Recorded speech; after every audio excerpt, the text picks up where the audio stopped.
Hey everyone, welcome to Hunters Entertainment. Friday nights, yeah, this is a little bit different than what we've done previously, isn't it? Yes, so in fact, we are doing a play night tonight. Play night, but not only that, we are continuing on something that was started in December. In December, it was supposed to be a one off. That's what it was supposed to be. That's where it was supposed to live and die in glory. But it needed to expand on. Let's see whether or not this will be the sophomore album or whether this will go into infamy. I feel like we're going to have some serious legends of Ragnarok that are about to happen in this. We are doing part two of Masquerade of Madness. This is Gods of Metal Ragnarok. You can Google this, but you're not going to find the game yet, except for playtests within Hunters Entertainment. Our Kickstarter will be happening on January 25th.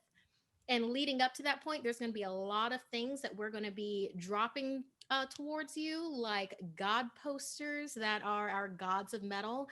And a, we've got a really great representation of gods, player positions, that rock and roll goodness in the characters that we have going on tonight. And then also like these amazing RPG players that are just really about they don't know what's in for them, and I'm so giddy right now. Oh, I'm just feeling so good with this. So, and I'm seeing in chat, oh, I love y'all. Yeah, E Bombay. Totally. That's about as metal as that gets right now.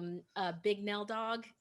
Yeah, you just nailed that. Okay, so with the Ragnarok Kickstarter, I mean, like I said, there's going to be a number of things that are going with that. Like, not only is it RPG based, where you have this dual world aspect, where you have Mundania and you also have Ragnarok. Where Mundania, yeah, you would think, oh, that's us, right? We're Mundanians. Mundania is a grayer version of the world that we actually exist in, and is actually has kind of like a robot overlord AI type of a deal going on with it. Wait, this is our world. Okay. So with Ragnarok, that is like the Technicolor metal dreamcoat version of everything that you can imagine, where you are you an octopus creature that's half octopus and half energy, and you strum your pain on a harpsichord.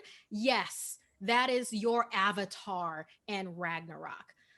Ragnarok is everything that it needs to be, everything that it should be, and everything that is yet to be created. So, this is our heavy metal fantasy RPG that we are going to be playing for you right now. I would love for you to, when we reach our break, like midway, we're going to have our Kickstarter video come up. I'll remind you before it happens. And like, go ahead and take a look at that. You can go ahead and follow our Kickstarter for all of these really great things that we're going to be dropping along the way. And for right now, let's go ahead and introduce our players that are going to be playing with us tonight. And I just realized, I always forget this. I'm Markia McCarty. Hi, I work at Hunters Entertainment. I'm your metal master for tonight. You probably saw me on Hunters Gatherings.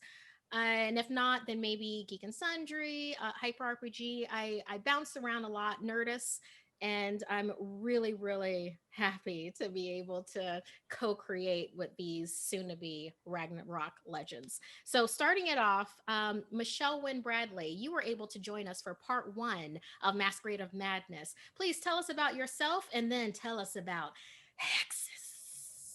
Hi, I'm Michelle and Bradley. I'm really excited to play this game again because we didn't really get to comment that first time around. You can find me everywhere on the internet at I am Chubby Bunny. I am here every Tuesday on Hunters Entertainment doing shows. I am on official Paizo's Twitch on Wednesdays, and next Tuesday I'm part of the Kickstarter show that they are starting for the Savage Worlds Pathfinder collaboration tabletop game, which is really fun. So check that out on Tuesday, I guess. And my character is named Hexus. Three X's. The three X's. Those are the rules, right? You're gonna write that in there somewhere. If anywhere in your character name there's an X, it has to be three. That's I'm pitching that to y'all right now. Just throw that in there. Give me a little credit. What else? I am basically representing a little bit of hair metal, I guess. My avatar is I access the avatar. My Mundania character is Rachel Rayban. She works on a pet food store, and she doesn't get a lot of respect. She just wants to talk to animals, and people just don't. They really talk down to her a lot. I just want to, I want to help people, but they don't want to be helped. Um, so anyway, in this world, I am Hexus. I'm part of. I get powers from Anzubaba, the Doom God, and I am the Howler of the group, which means I can summon stuff. Yay. Is that it? Do you want me to go to my weapons and stuff, or should I stop there? Ooh, actually, you know It's a what? lot. Go ahead and describe how Hexus looks Okay. with because one of the things with like Ragnarok is that your gear has abilities because of course it does. Of course it does. Yay. Let's see. Okay, so my weapon is a siren lance, which is basically a big harp, is how I interpret it. It's a harp that unleashes the screams of the undead whenever I play it, basically. And that gives me disintegration and elemental damage. It's very cool. My outfit, that is another gear, is hair from all of my kills of people who are mean to animals in their lives. It's a wondrous hair cloak that extends 8 feet in all directions for my body. I'm basically I am hair, I'm made of hair, and I wear hair. So that's my outfit. And that can summon animals, a medium-sized animal that acts on its own. And my accessories, my last gear, it is a bunch of spines from all the mortals I have defeated also that are sort of hidden under my hair cloak. And Yes. that gives me a speed boost of 2. And I can also use it to summon a crowd level 1 because there are souls in those spines. Yeah, I guess. Like you do. Like you do. I mean, Exactly. yeah, Alex would know. He is the bone father. So close. You're so Bone close. daddy. Alquin, if you can please introduce yourself and let us know about your character, Invasive Procedure. Hi, I'm Alquin Gersh. You can find me on Twitch and Twitter as Different Elves. That's different_elves. I've done some other stuff with Hunters Entertainment. I'm working on a supplement for Outbreak Undead right now that is based on historical horror in a Black Plague mid-14th century setting. It's called Danse Macabre. So look for that this year. We'll have some more news about that soon. You can also catch me on the D&D Twitch channel on Thursdays on a show called A Darkened Wish, DM'd by B. Dave Walters and with some other fun folks. The character I'm playing is named Invasive Procedure, and he's kind of inspired by like the sort of mad doctor, sort of surgeon, sort of Cenobite from Hellraiser sort of character.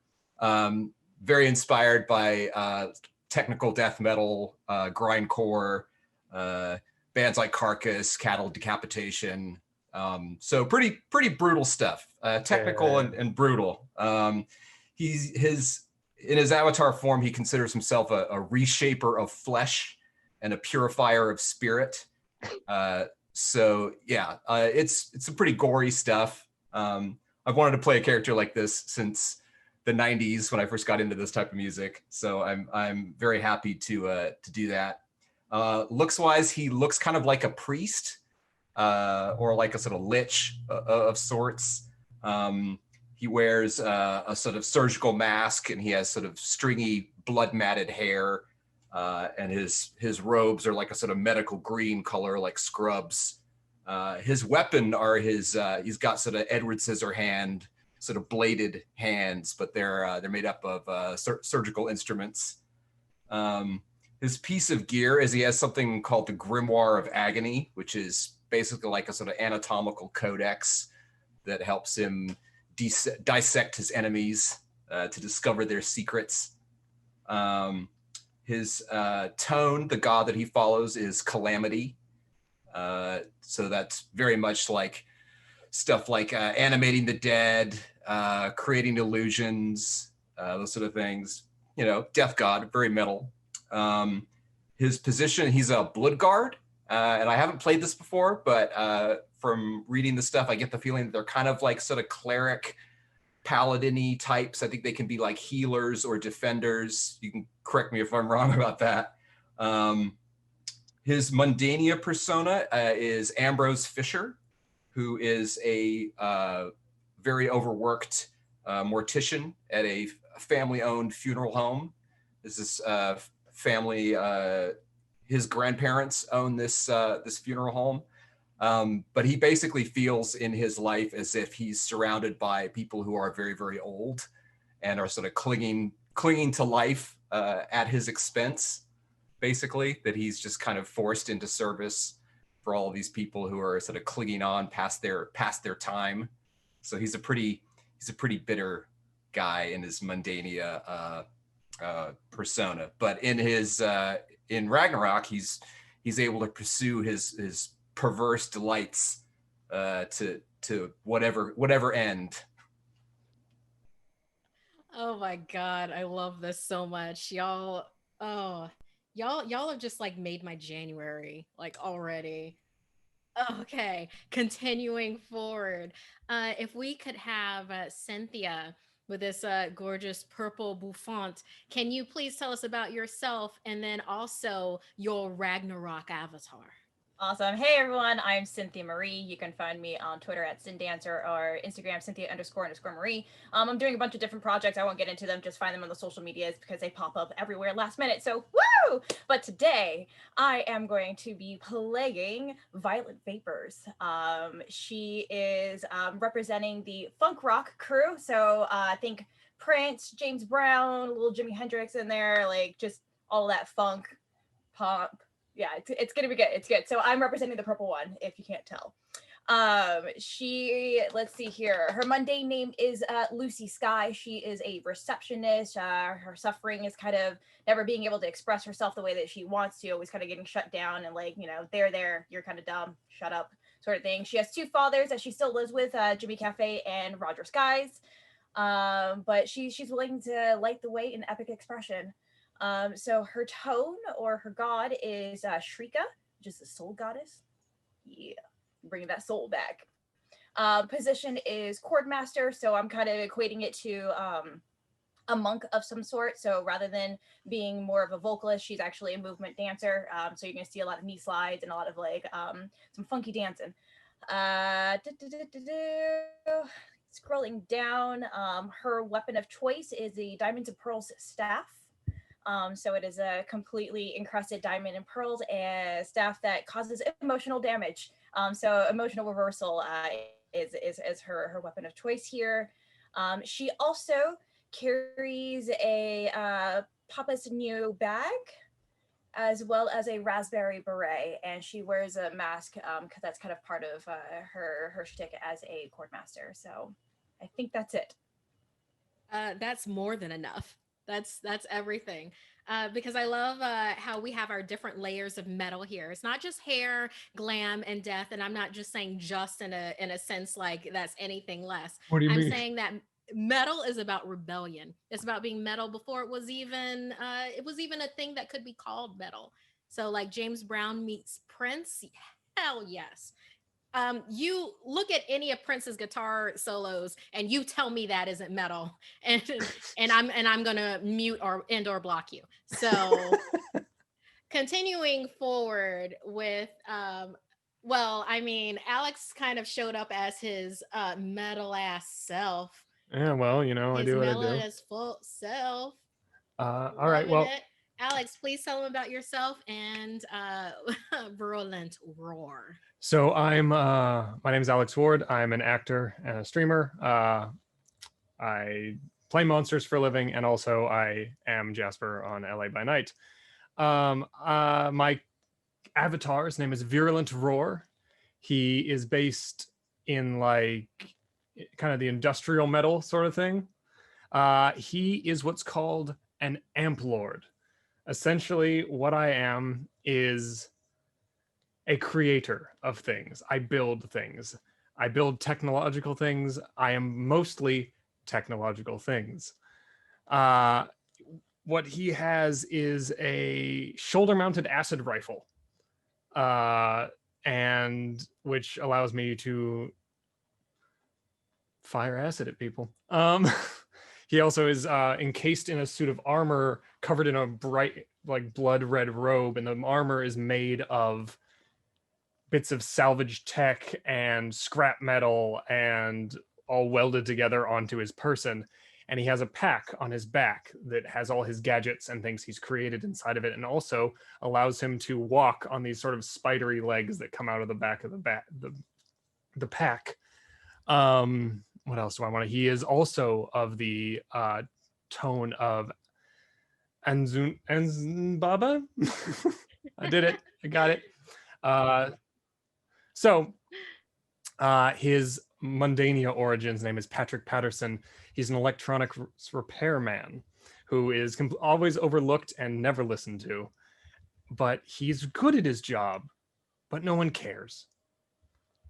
And so that's who Virulent Roar is. All right. Yeah. So one of the things that I want to say with like Mundania, and I think this was very nicely layered by everybody here, is that this isn't about disparaging the job that you're in. Your job does not define you. So whatever jobs that in the future when you're playing Ragnarok that you choose, don't think of it like, oh, I'm going to choose this what I consider to be a lower level job as even though that is an essential worker to help society continue forward as it is. It's like, no, your job does not define you. Your suffering, your tedium, the thing that makes you rise and rebel against it is more than your job. So that is when you go into having a righteous cause, which is a big component of Ragnarok. It is the thing, the action, the noun. It's like what it is that makes you you. What is your path in life? Each of these characters have that. I think I went deeper than I meant to right then, but that's kind of what this does to me. This game in general. So I mean, there are a number of righteous causes that one can have. Alex, can you share your righteous cause? Create the impossible. Hexus, can you share your righteous cause? Thou shall the weak defeat the evil and strong. Violet Vapors, can you share your righteous cause? Light the way with epic expression. Invasive Procedure, can you share your righteous cause? His is reshape the flesh and purify the spirit. And with that, we are going to get into Ragnarok. On our previous delving into all things that are Ragnarok, Hexus, a member of Glory Skeletons, realized amongst a number of things that maybe Ratatat, their manager, wasn't the best manager out there possible for their group. We found Glory Skeletons in their bunkhouse, but they got a gig from Ratatat to be there was a security detail opening for Angel Witch that was happening in Lord Hullisk's house. Lord Hullisk is think a Weasley rock version of Steven Spielberg. That is Lord Hullisk holding this giant concert at Hull House. So with Hexus and the Glory Skeletons, they had to find some way to be able to get up to this gig, and along the way find possible ways to be their own rock selves and maybe elevate themselves more than their manager Ratatat was doing at the present time. With that, they managed to crash a VIP party by getting an intern ridiculously drunk, an underage intern, let me say. When they were within the goldenrod, not only did they succeed at legend smithing themselves and blowing up their past exploits beyond anything that it actually was, but then, Image is all about being bigger than what is reality really. And that is where Glory Skeletons live. And because of that, they were able to schmooze close to Angel Witch, the headlining act Demi, their leader with black eyes and long white hair. Bindi, an amp lord, a goblin with goggles and this metal cube gearbox that you're not quite sure what in the world that it does. Is that a prop or is that something that just not has been unveiled yet? And also Brunhilde, a brutalizer. Let's see, you know where they say the buck stops here is like the meat stops here. That is Brunhilde. In their process of schmoozing with Angel Witch and getting into this security detail, into this high profile event, they battled a mountain. They ate dragon. They did I mention they got that intern drunk? That was something else. They really did. Along with skydiving, bowling, and a whole lot of other rock and roll things that happened, they ended up in Hull House during the Masquerade of Madness, thus called because Lord Halask received an artifact. No one is actually sure what this artifact is, but apparently once it was taken and put into Lord Halask's house, Hull House, everybody seems to react differently than they normally would. Not only that, but something to do with this artifact, it tends to power people in a way that they did not expect and those around them. But more to that when we get to it. Following Hexus's adventures, her and the rest of Glory's skeletons, which was Sabatoth, Gloryhammer, and also Carthusis, the rest of Hexus's band, they ended up in the main hall of Hull House, whereupon they realized that they're what they thought bosom buddies of Angel Witch, that they had spent all this time schmoozing. No, they ended up being betrayed by them, cast aside publicly. Right now, Angel Witch is standing on this stage laughing at Glory Skeletons. Hexus is pushing their way towards the stage. The rest of Glory Skeletons is too, realizing when it was already too late that the mosh pit around all of them has turned very hostile, and not in the good way, not in that feel good metal way. As Hexus looks around and is trying to approach this stage to give Demi, Bendy, and Brunhilde the reckoning, to cash that check that their mouth wrote. When they look around them, Hexus sees Sabatoth with his black scar across his face. He's a vivid in all Ragnarock colors, and as Hexus looks over at him, he begins to pale. He goes from the colors of Ragnarok into the colors of Mundania, and as he looks up and looks over at Hexus, there's a and he's sucked out of Ragnarok. Oh, my friend, you had all the snacks.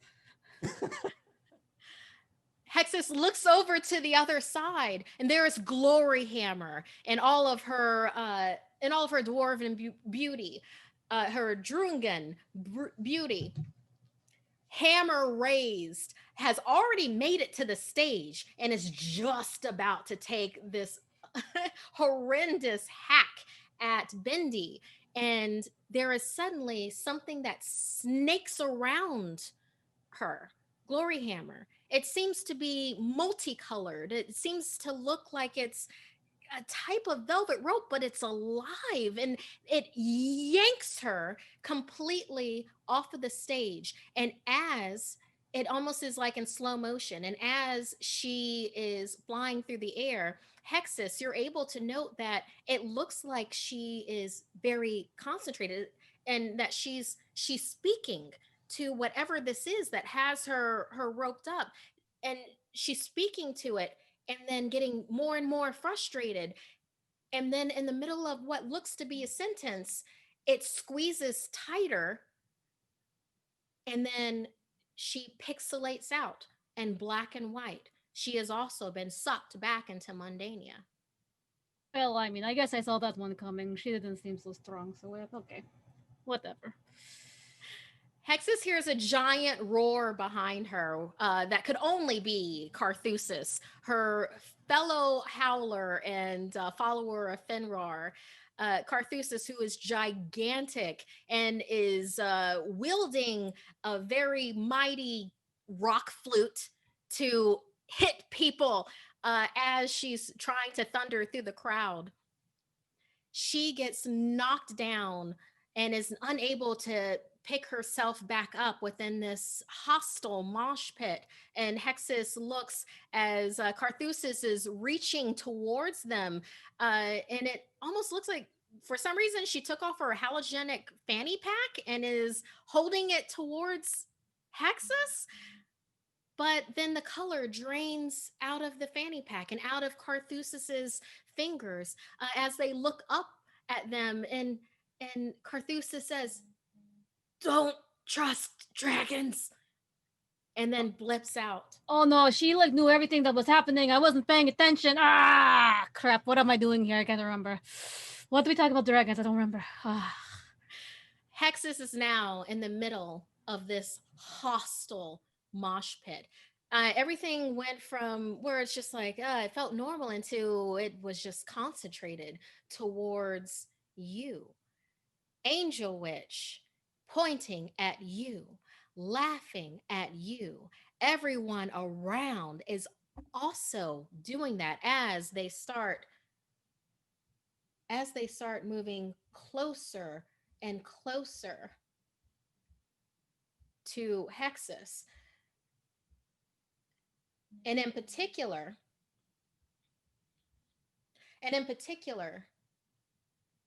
you see four what would be the best way to describe them? Sellouts. You see four sellouts that have now differentiated themselves from the herd. They're weak, sad pieces of shit that couldn't cut it in any way, shape, or form.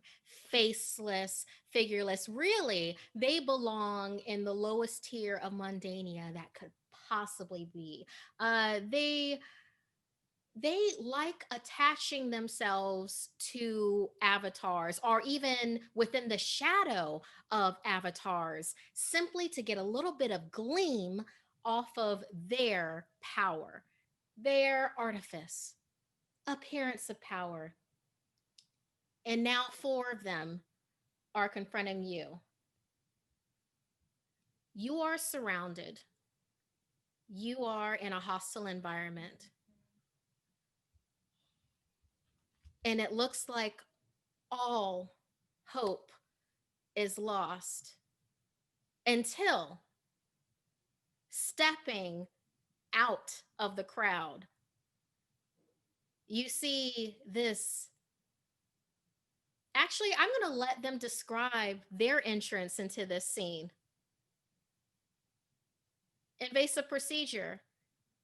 How do you get out of the crowd and stand next to Hexus? Some of the folks in the crowd get a strange feeling of unease, and they look to each other, and then they see that this sort of shape is sort of gliding out from in between them, and they all sort of shrink back with a sort of weird knowledge of their own mortality, and invasive procedure sort of glides into the circle. It doesn't even look necessarily like he's walking. It's more like he's floating, and his long green robes that are spattered with blood seem to kind of undulate like a sea anemone. And he just sort of, you can't see most of his face because it's covered with this surgical mask. But you see his eyes sort of dart around and look at the people around, especially these posers who are trying to harass Hexus. And he just gives them all like a sort of withering gaze, and you can see that from his long robes, these sort of his hands that look almost like just sort of masses of intricate metal start to sort of click in anticipation. And those that are attuned to the dark spaces within us feel this sonorous clamoring that happens in those deep corners of our mind when you have this avatar of calamity, goddess of death, god of death, as invasive procedure approaches and stands next to Hexus. So I'm not sure how some of my abilities work here, so I should probably ask you. But I do have a Bloodguard ability, which is described as an armor boost. Is that something I could perform to, I guess, like my hands sort of start taking various parts of Hexus's outfit, like the sort of pockets and all that, and sort of like rearranging them to increase her defense, I guess. Like a lot of her accessories and stuff. You just see sort of my blur outfit of fingers. is all hair. So what you're doing is you're just braiding it to make it stronger. I think Okay. You're braiding it very fast with your sharp fingers. Yeah, so there's some high-speed mechanical braiding going on to reinforce. Like those Barbies that had those things that like clipped onto the hair and then like just twisted it around and like braided it automatically. Do you guys know what I'm talking about? Yeah, it's like motorized, basically. Yeah. Okay, normally this ability would take 1 tribute, but you know what? Since this is you coming onto the scene, we're going to go ahead and waive that this time. So we see invasive procedure, this throbbing darkness pulsates out of them, constricts around them, and then seems to shoot out towards Hexus, strengthening them for +1 defense for 1 round. So you have that. Violent vapors. You've seen what's been going on. You see that this is not how metal is done. Not in your corner. How does Violet Vapor step up? So seeing all of this kind of happening, she kind of sees invasive procedure make his entrance, and she's like, "Oh, okay, all right, I see what's up."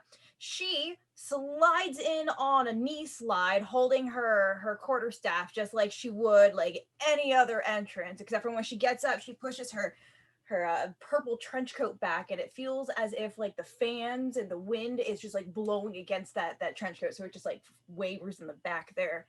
And she stands up and she looks over at Hexus and goes, "Hey, Cherry Pie, you need some help here?"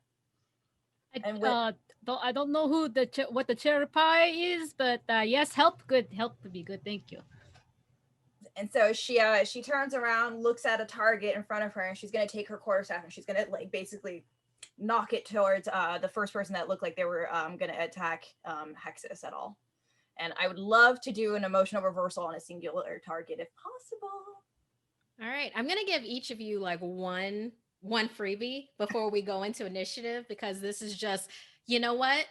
Hi Ivan in the chat right now. Guess who's Metal Mistress? Yeah, we're not even rolling initiative yet. Violet Vapors, yes, because you have emotional reversal. Yeah. So you're going to go ahead and you're aiming for the first sellout that dared to approach Hexus. And you can tell that this one is a sellout because they're wearing effing clown shoes, because they think that that's like the thing, and it's not. What a poser. Exactly. They're trying a little too hard to be metal, to be different. They're standing in somebody else's appearance of shadow. So with that, you are going to go ahead and motion reversal. And yeah, go ahead and give me a roll on this. I just want to see how badly you beat them, because they're not expecting it. They are completely focused on Hexus right now. So what I need for you to do is I need for you to roll your bash for me. because we are going to turn that into emotional damage because you're doing emotional reversal to a single target. So your bash is I need you to roll 4d4s, and I need to know how many ones and how many fours you get. 1 1 and 1 4. Okay. Right. So with that, you are going to take one feedback that you're going to put into your feedback pool. That isn't important right now, but what is important is that you spin this staff. It's almost hypnotic how beautifully that it is spent. In that moment, this sellout realizes that they've been all wrong about all of this. They really should have been their own person as opposed to trying to stand in the likes with Angel Witch. What were they think? And in that moment, they are smacked across the face and across the room. Right now, taking them out of melee range, but also it makes certain that they're going to rethink things. You've done emotional damage. It is extremely likely that on their next turn they'll choose not to attack and instead choose to run away, but we'll see what happens with that. As I knock them up, I just like to say, Mama said knock you out. Just walk away. So Hexus invasive procedure and violet vapors.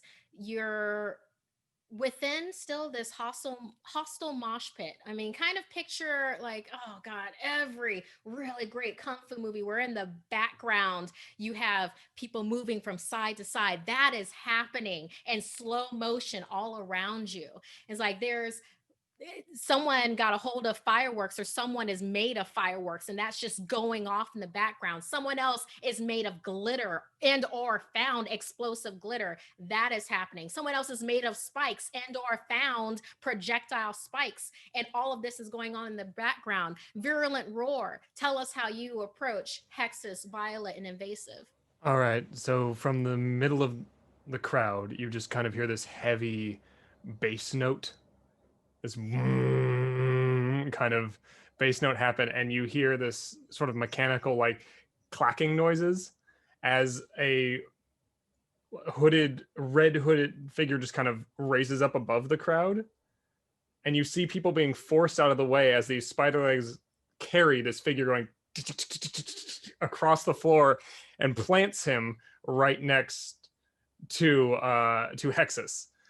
And the cannon on his shoulder just kind of auto targets on one of the crowd, and he looks at Hexus and says, "I believe you need some assistance."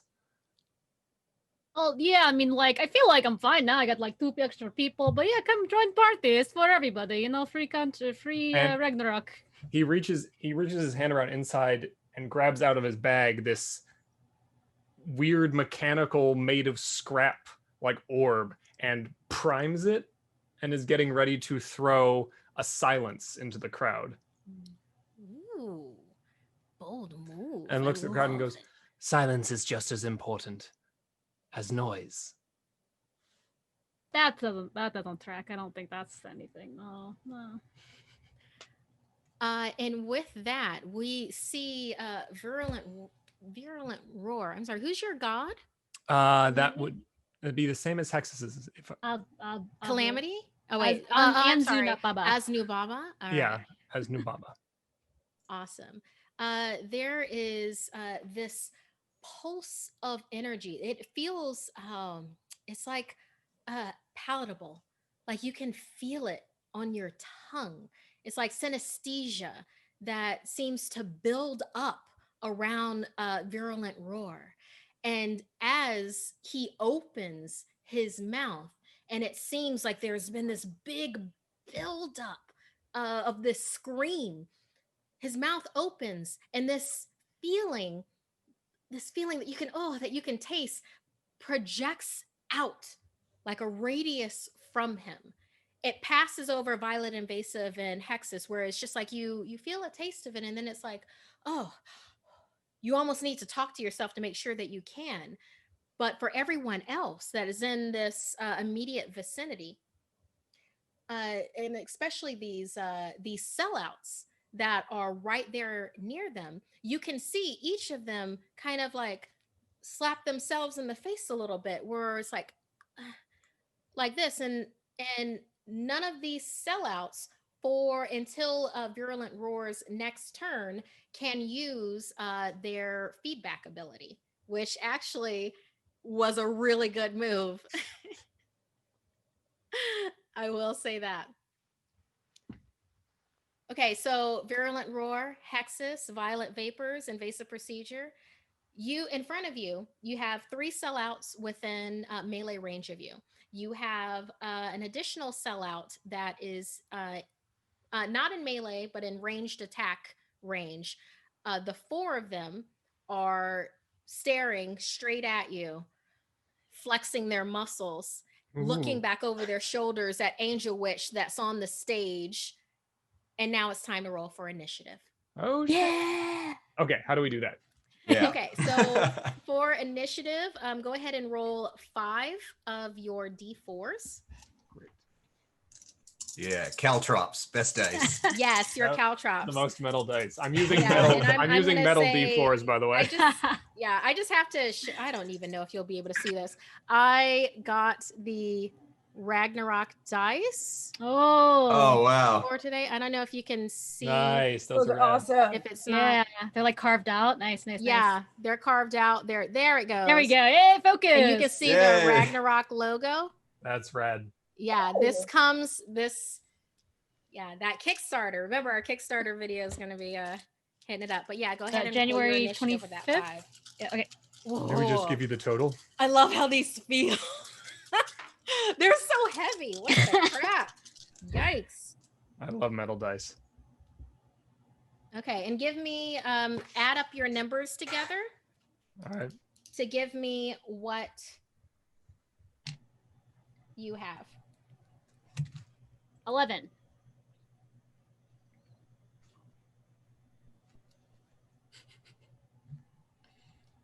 14. 12 for me. 10 for me. Wow, we're all real close. I feel so average. Are higher numbers better or lower numbers in this game? Well, for one of the things that just seems to be something with Hunters Entertainment, it's like a lower roll is Usually better, right? is usually better. Let me Another game, I'm screwed. Well, no. Well, I mean, because think of it this way: with your D4s in general, well, for this D1s, it's like that's not a great thing to get, and D4s are. So I just want to. So I rolled 2 4s in my initiative, by the way. Yeah. Well, it doesn't cover that for 1s and 4s. Fine. That counts when we're doing like social and Okay. yeah. Okay. All right. Cool. I'm gonna take that back what I said before, because apparently Ragnarok has decided to not do what some of the other games have done. Okay, so it's high. Yeah, lower is slower and Got it. higher is better. So Cool. Good to know. yeah. When I play games with other people, I'm always like, hey, is higher or lower better? And they're like, why are you asking that? I'm like, you guys not play Hunters games? Because I play a lot of games and I get confused. Well, a lot of the Hunters games we play on Tuesdays are low is good, Mm. as we can see from how many character deaths we've had in that game so far. Kind of a lot. I mean, you tried to kill me last time, but it didn't work out. Not my fault. Not my fault. Didn't do nothing. I love that chat's just naming metal bands. Yeah. Down to that point. I was listening to Dragon Force a lot, like yesterday, to kind of prep.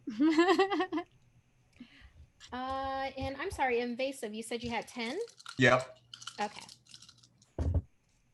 I want to apologize too. I think that my apartment has turned into the elemental plane of sweat. It's January. Why is it so hot here? I know, LA sucks. We can't tell Alquin if it helps at all. Like you look Yeah, normal. you can't see. Yeah. The shine is not reflecting yet. And besides, if Give it you don't time. sweat during a metal game, then when are you gonna sweat? Yeah. I'm just trying to get in character. Yeah. Yeah, don't even worry about like status quo. Let it rain. It's the sweaty doctor. Okay, so with these rolls, I don't know, sellouts don't have a whole lot to them. So without any originality or spark, they aren't in the sense that they aren't weighed down by the things that everybody else has to consider. There is one that is going before all of you. You see this one sellout. They're wearing what could best be described as a it's kind of like a knockoff version of, you kind of remember from Mundania, this popular series about traveling back in time, but then going back to the time that you came from, or like back to some time that's before that. And it's a knockoff version of a jacket that a character from that would wear, that they tried to rockify out. It's like they're just trying a little too hard. You're talking about Dr. What? Dr. What? I love that. We can nickname him Dr. What. Yeah. Steps out. And just when you think that they're about to go for one of you, instead you see him kind of back off, and then starts talking like mad whispers to the person that's next to him. This other random person in the mosh that is not even paying any attention to any of you starts talking to him. And right before your eyes, you see the originality of this mosh pit person. Like, where they were pretty styling. They had like spikes and feathers going on. It was just like, you never really see that together, but it worked for him. You see him kind of take off that tiara, kind of shrug off this leather jacket that looked like it had to be it had to have had some years to like break that in. Like, we're talking like might have been a high school leather jacket kind of a deal. It had memories, kind of shrugs it off and looks at all of you, and you see by the vacant gleam in this person's eyes that they've stopped being their original self and have now become an effing sellout. Whoa, what's that skill called? I want to know. That skill is called conform. Oh, that's so good! I love that. Yeah, so now you are facing 5 sellouts, and you are very aware of the fact that any of them, given chance and want and will, they can get more sellouts to join their cause. So with that, next person up is Violet. You have 4 sellouts in front of you within melee range. You have 1 sellout that's wearing the clown shoes, that is in, yeah, he's in range. So what would you like to do? How much movement do I get before I can strike? Oh, you can do movement and attack. So yeah, if you wanna get to that person that you already knocked heads with, then you definitely can. Or if you want to go somewhere else in this room, you are all in the Great Hall of Hullusk House. I'm sorry, Hull House right now. Owned by Lord Hullusk. Angel Witch is still up on the stage. They're still laughing. Got it. So I would like to use an ability, and then I'm gonna use my staff. But basically what I'd like to do is I'm gonna invoke my trench coat, push it back, and I'm gonna use my ability of jump, which is gonna get me up into the air, and I'm gonna come down with my diamonds and pearl quarterstaff over the person's head with the clown shoes, because I'm done with clowning. Excellent. Okay, so go ahead and roll me bash then. Because I believe we didn't have anything. You don't have to do any tributes for your jump. Yep, nope. Last for a round. Movement can be made vertically. So go ahead and roll 4d4s for me. Let me know what 1s and what 4s you get. No 4s, but 1-1. Okay. So right now you have 2 feedback, letting you know that once you get to a certain point with your feedback, keeping in mind this is a play test, so the feedback threshold has changed a few times, but I believe it is 10 feedback once you are. It might be 8. I think it might be 8 for notoriety 0. So, oh, I'm gonna be an ass and say it's 8. So Do for it. your 2 feedback, you are 6 feedback away from getting pulled into Mundania, to where you will have to complete tasks to be able to be rock star enough to be blessed back into Ragnarok again. Woo! Okay. So, but with this, violet vapors, you rise up into the air. It is majestic and somehow purple at the same time. Uh, the diamond and pearl staff comes back and is about to get bashed into the head of Clown Shoes, who, seeing this same illustrious being, this magnificent creature that already took them to task, they end up stumbling back, and scampering in on all fours closer to their other compatriots, which is why you end up missing uh, their head and causing no damage on your attack, but you still look metal while you were doing it. All right. All right. So, and next up we have another sellout.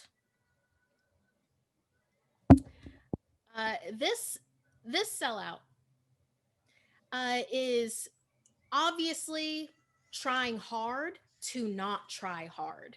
They're wearing like 3 different kinds of ripped bands t-shirts, with 2 different pairs of shoes.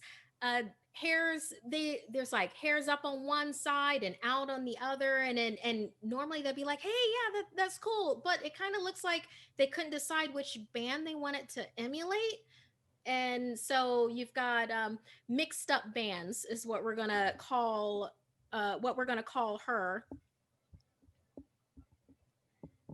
And mixed up bands is actually going to, you know what, we're gonna have sellouts do what sellouts do. You see the sellout go towards another person in the mosh pit, start whispering in their ear, and before you know it, they've cast off their originality and they've stepped forward with the rest of the sellouts, and now you have 6 sellouts in front of you. I'm not a fan. Hey, it's what sellouts do. They like company, otherwise they'll have to face themselves with why they decided not to do their own thing. And with that, Virulent, you are next up. All right. Yeah. So there's 5 sellouts in front of you. There is 1 sellout that is on their way from being ranged on hands and knees, back towards the others. What do you want to do? Okay.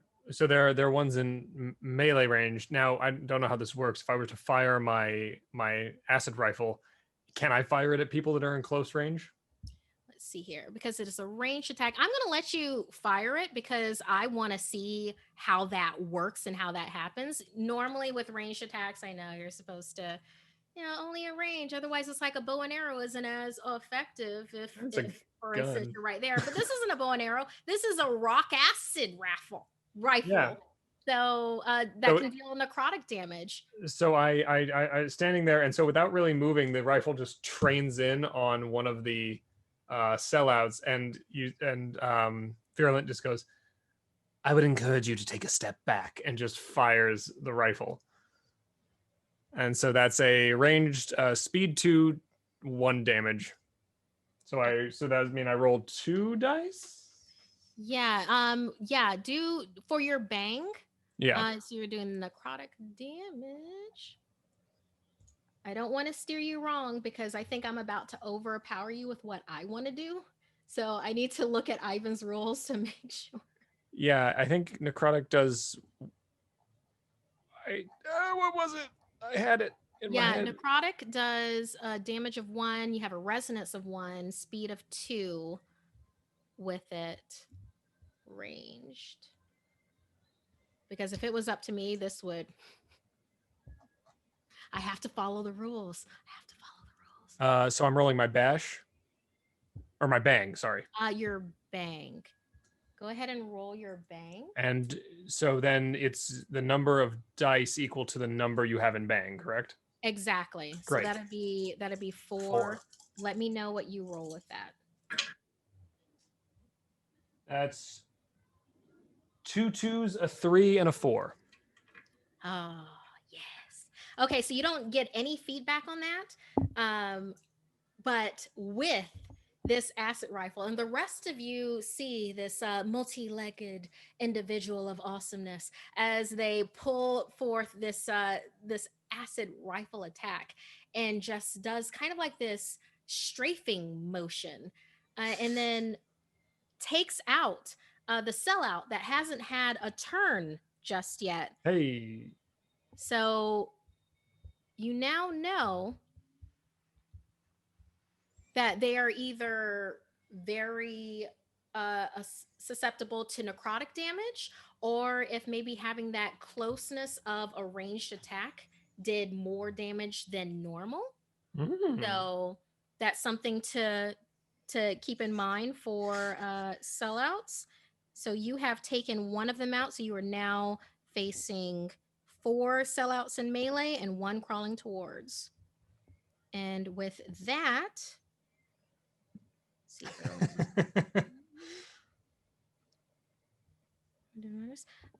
oh yeah, okay. So with that, you see a different sellout. I'm sorry, they actually, okay, no, actually you see Hexus. So Hexus, you've been seeing a whole lot of everything happening around you. You've seen these other metal as fuck people just coming to your aid, or are you coming to their aid? So what do you do?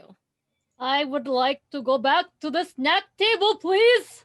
I pull out from behind my back the strip of spines of the evil mortals I have defeated, and I kind of like start to twist the spines into like a specific pattern, and I want to cast Summon Crowd level 1. I create a spectral crowd of 20 human-sized individuals that I can determine what they look like, and they will follow my commands for the next minute. They're all treated as having 1 health each, no defense, and collectively can deal 1 damage. So that's pretty OP. I would like to have okay, buddies, come on. They're all so they all look like the humanoid like dogs. Like they look like people, but they have like dog heads and like little paws. They're very cute and they're very cool. And what they're gonna do for me, they're gonna split into little doggy teams and they're going to attack each of the individual sellouts who are left and give them little bite in the ankle to do 1 damage each to each bad person here. Yes. For some reason, between when you were with Glory Skeletons and to this point, it appears that your summon crowd ability can now only summon 2d4 of phantom creatures, and each of them with 1 meat point each. This is one of the adjustments that the creator Ivan Van Norman did. It's kind of crazy when I read out loud. I was like, after the last game. So okay, well, listen, I guess you lose friends, you lose power. It's okay with me. I rolled 2d4 to give you feel total. like you meant that to be more and powerful than it was. That's how much of a crowd that you were able to summon at this point. So I rolled 2d4, right? You rolled 2d4. Okay, so that's 3. Okay. Quiet little Spider-Man. Don't have time for knick-knack paddywhacks over there. So I rolled a 3. What? So that's 3 people. I don't know anything. Okay, so you have 4 total. sellouts in front of you, 1 on their hands and knees crawling towards you, so 5 in total. You have 3 members that have come out with the summon crowd that you have just brought forth with you. So what would you like for those 3 to do? I would like all 3 to attack one who's not been attacked yet. I don't know which one has been attacked, but like a fresh one. Yes. Yeah, that would actually have been the one that would have attacked before invasive. So that would be a really good person to attack. So go get them, little doggies. You can do it. I believe in you. You can do anything you put your minds to. Yeah. So for you, you see these little spider people. There has been a quiet sellout. This sellout is, back there drinking their light beer, drinking their kombucha. And your little spider people. Oh, they're dog people. Sorry. I'm sorry, dog people. Your little dog people just alert and just fangs bared. Each of them is a different color. Each of them is a different color. Each of them has like this spiked exterior. That isn't hair, that's spikes. That's offensive that they're about to do. This is an offensive attack. Cuddling with these dogs is akin to rolling initiation. All three of them go for the kombucha drinker. It's like cuddling with a Jolteon. Yes. This sellout sees exactly like a Jolteon. This sellout sees these Jolteon inspired dogs. Yeah. These Eevees. These metal bounding Eevees. towards them. They drop the kombucha. They're confused. They're like, "Is this the dogs?" But I don't. And open their arms up and get dog piled by your dogs. They are going to try to fight back. I don't think this is going to go well for them because it's dogs. It did not. So that sellout is buried under a pile of dogs, and you see them just lay out cold. I destroy you with kindness. All right. Invasive.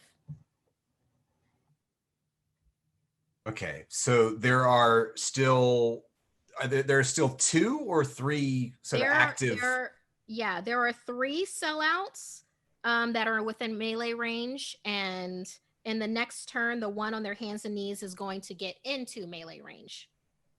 Okay, I'm not sure if this ability works on this monster type, but there's a Bloodguard ability called Turn Uncool. Which is like the description says it's like turn undead, but do the enemies need to be undead for me to use this? That's amazing. Because I mean, these people are pretty uncool. Oh my god! Is what I'm thinking here. I love this. Okay, keeping in mind that the way that abilities work, they are attached to your gear. So like you can. For the purposes of this playtest, you can have 3 abilities attached to 3 things, either gear or instrument or whatever. Okay. So far, you've claimed armor boost. I'm totally going to let you claim turn uncool. Earlier, I had claimed area heal for you as as your 3rd ability. That sounds excellent. Yeah. Okay. So those will be my 3. I think turn uncool I'll have attached to my well, it's basically going to be attached to my flesh. So what I want to do is you see these sort of spidery hands emerge from his sleeves, and his little sort of scalpel fingers cut open the front of his robes, and it falls open, and inside you can see his emaciated sort of chest, and it's just crisscrossed with this sort of landscape of scars. And when all of these sellouts witness this and my commitment to metal, they see this landscape, and they just know that they lack my commitment to the gods of metal, and they I don't know what the effect is. I mean, if it's like a turn undead, they probably just flee like the posers that they are. Yeah. Okay. Normally it is attached to like actual gear that is in some way removable. So if you are okay with invasive procedure wearing, let's say, a skin vest, like it's a vest made out of skin, maybe it's his own skin, that we don't know what's underneath it, but that he's wearing that with the scars, just so that we can imbue it with that.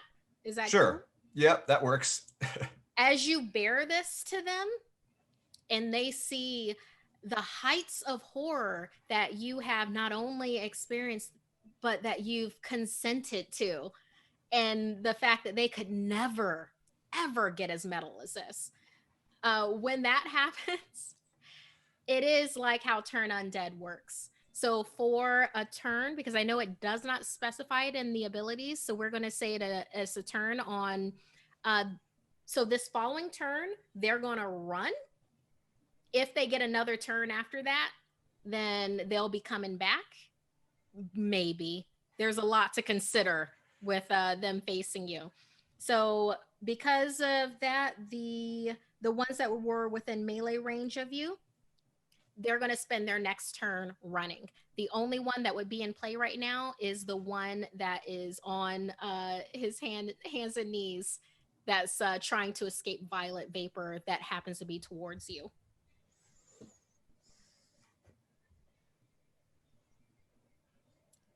So with that, oh yeah, y'all were knocking them out.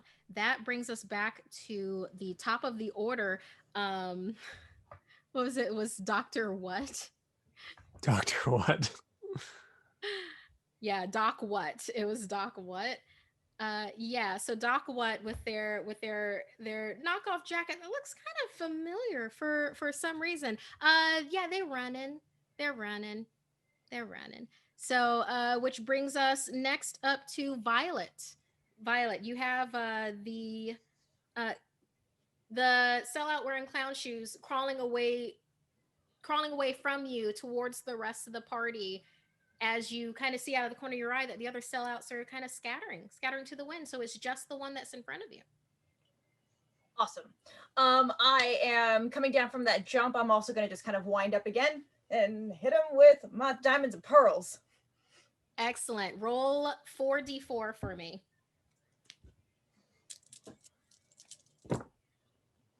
Aha! 3 4s. Did you get any ones? No! Okay. All right. So, wow. With those 3 4s, you literally feel the power of Shrika, your god of like magnetism, grandstanding, just everything that is epic. And in your case, funk metal. Like you feel this imbue yourself. This staff just catches the prism in just the right way. As it twirls in your hand, it is like that staff is doing a guitar solo of some kind. It's just happening in the wind. As you bring it down, this sellout sees their entire life pass before their eyes, and they realize that they have been found wanting as they pass out on the ground. And since the rest of the sellouts have scattered, and anyone that looks over their shoulder sees what happened to the one that decided to say, we're going to break combat, and you are out of it now. The crowd around you, the mosh pit around you that was formerly hostile, it seems like everybody's either silent or has something else that they forgot that they needed to do. All of a sudden, when you look up at the stage, the 4 of you, you see that Angel Witch is no longer there. So it's the 4 of you as the mosh around you, kind of like you feel the energy wane away, and they start stepping away from you, and it's the 4 of you in the middle of the floor.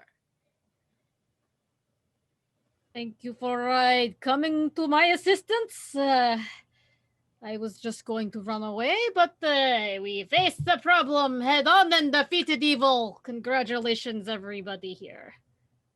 It seems like the appropriate thing to do. You're very scary, spider person. My name is Hexus. What are your names? Hexus. Oh no, go ahead. No, go ahead, Spider-Man. Not Spider-Man.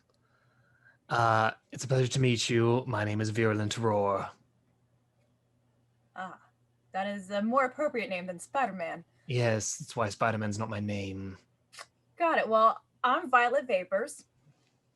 Nice to meet you. Oh, very cool name. I like the alliteration. That's good. I am known as Invasive Procedure. Wow. I could not allow someone with such a beautiful and ambiguous Scandinavian accent to be confronted thus. Listen, buddy, I'm from all over. How dare you? Also, very spooky with like open up body, take thing like that. I was freaked out, and I was all an avatar. So good job scaring all the peoples. Good job, buddy. I get cold easily. That's a drawback. You know, if you eat some food, you get some meat on those bones. You don't get so cold so fast. That's what my mama told me. As we're standing there, you see this tiny little spidery looking, like, looks like it's made out of an erector set. Like, climb up onto my shoulder, go up to the rifle, and start reloading it. just as he stands there. Do you name all your spiders? Virulent roar. No, they're all. Well, And he kind of opens up the side of his robe, and you can see one's crawling up inside. they're all sort of part of me. Oh, do you share a consciousness, a hive mind? Not. No, they just do what I say. Oh, pity. I just gave them a home. Why did this happen to you? Yeah, I was about to ask that question too. You know, like bad thing happened to Hexus here and there. I don't know why, but this time I know why. This time it's that the band. It is what are the names? And at that, all of you hear a flutter of wings that it seems like it's coming from above you, and at that a very bulbous tummied dragon with stumpy little wings. Oh, he's cute. Wearing a little metal beret and a little bib that has a little lobster on it. Oh my god. Tinged red and orange, kind of goes and like flutters in between all of you, and it's like, and I saw the entire thing. Are you okay? Oh. I think collectively, yes. Yes, I know that you are not used to dragon stalking. We are mainly food for people, and we are called rats of the sky. Yes, you look delicious, I must say. Congratulations on that. Thank you. Okay, hold up. Who are you? Oh, I should have introduced myself. I am Rufus. I steal and I know things. Oh. Well, I would have you know that I'm a vegan, and I would never eat another living being. Doesn't make you cooler than me. If you had seen what manufacturing and institutional agriculture does to animals, you would never ever eat a living thing again. I appreciate that, but I know that eventually my destiny will be to be a meal for something that is bigger than me. This is the food chain of the dragons. But for now, I'm thinking that maybe I could join your band. And Hold at on, this, what? you see the dragon start like twitching with excitement. What is happening? What a curious conversation. I don't think we're actually officially a band. Yeah, that's a lot of commitment there. Well, no little dragon have a good point. We fight good together. My teammates all disintegrated into the sky. That's probably not a good thing, but you know, Is that something that happens commonly with your bandmates? Nope, that's my first band. They were my first band. I'm ready for our second band. How about you guys? How many bands have you been in? You got Does not kicked out of fill your me with band. confidence.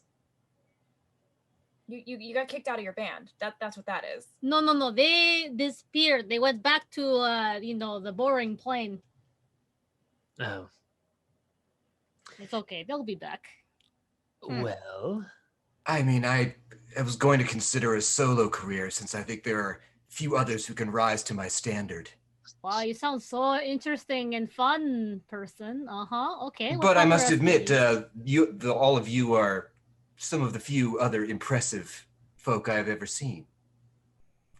Well, I, for one, agree. Why not? Wasn't doing anything else anyway. Yes, that's part why you of make. the band. Oh, okay. Hold on, little dragon Well, person. hold on. Wait, I was talking. Just can you The rest of give the us a second? dragons will never believe.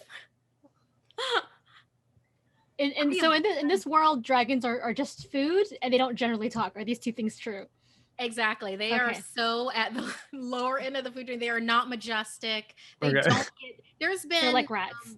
There's been so many years of inbreeding that happened with dragons that they literally got to the point where they are just food. The very fact that you found a dragon that can talk is a big deal.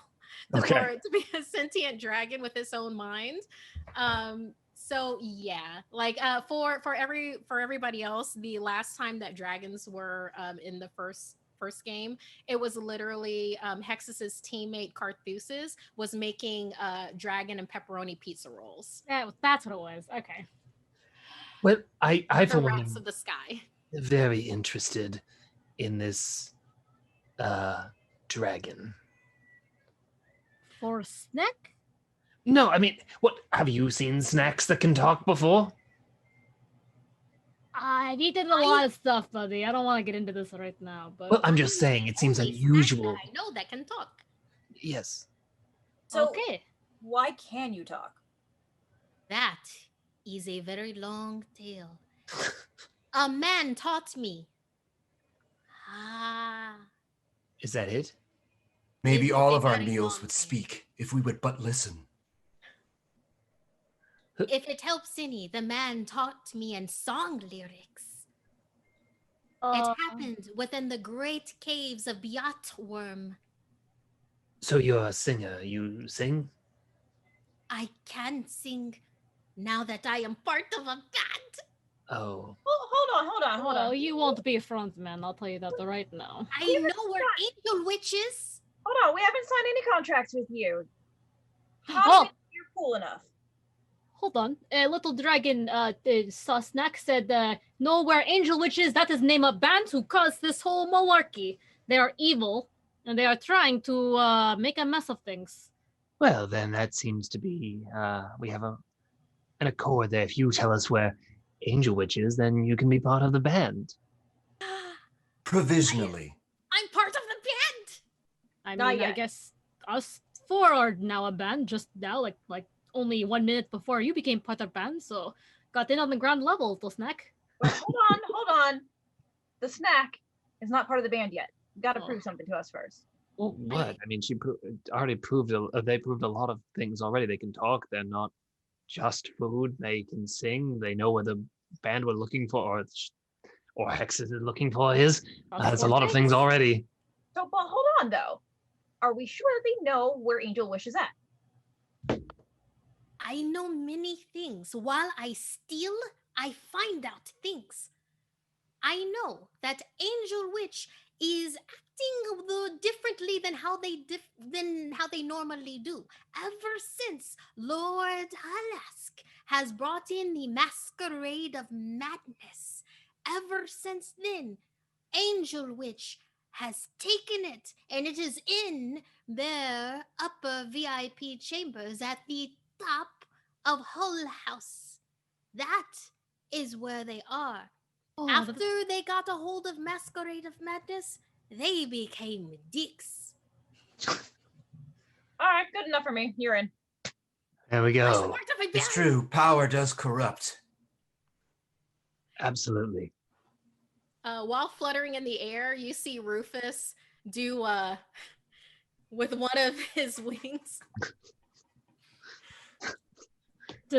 Wait. Oh, is your name Rufus? Hold on. We did not get their name, little My snack. name is Rufus. Okay, I Rufus might is call you that. little snack because I think that's better. But, Is that Rufus with 2 U's or with an umlaut over the U? Or 4 Fs. Or both? 2 U's, both with umlauts. I need to dress it up. Right now, it is just the RUFUS. But Hold on. Rufus, can you read? Can you read and spell? This is amazing news. We've also just been given. A woman taught me. It is a very long story. Was it also through song? Yes! Look at How that. do you know my life story? I'm very perceptive. I notice things and don't even have to roll for it. Are you perceptive or just logical? I can show you the way to Angel Witch. However, it is there is a great evil that is between you and Angel Witch. And at this, you see Rufus kind of like go in on themselves, where even their bulbous belly seems to shrink a little bit in fear Oh. as they wiggle in the air. Uh, This great evil that is best not to call it by name. It's like this banal, horrid, putrid beast, of which is wrapped within a tortured soul. The only way that they are happy is when they command the will of others, or when they get to tell others what to do, or when, and as you stand there, you realize that Rufus is just going to keep on saying different ways yeah. of that this is a dominating and controlling creature that is a sad, pathetic being on earth that has been empowered by Ragnarock, because rock and rebellion is in different forms, and they have tapped into the vein of it that has made them an even worse monster than they were in Mundania. Got it. Well, listen, you said the magic word for hexes. Evil. I must defeat evil and take it down no matter where it stands in this world. Because, it's like kind of fun. But like, you three into that also? I guess 4, including Dragon. I'm part of a band. Yeah, okay. We need a band name. Shall we? I mean, what do you 3 think? You want to go on this mission to kill... sorry. Maybe we're not gonna kill someone, but we know how it's gonna go. We're gonna go defeat the evil? Yes. Sure, I guess. My schedule is open. Yeah, that's the spirit! Nothing better to do but defeat evil. I like it. Okay, little dragon, lead us to scary box thing that has evil inside of it. I don't know. There's a couple of things you said, but I can't remember which one is first.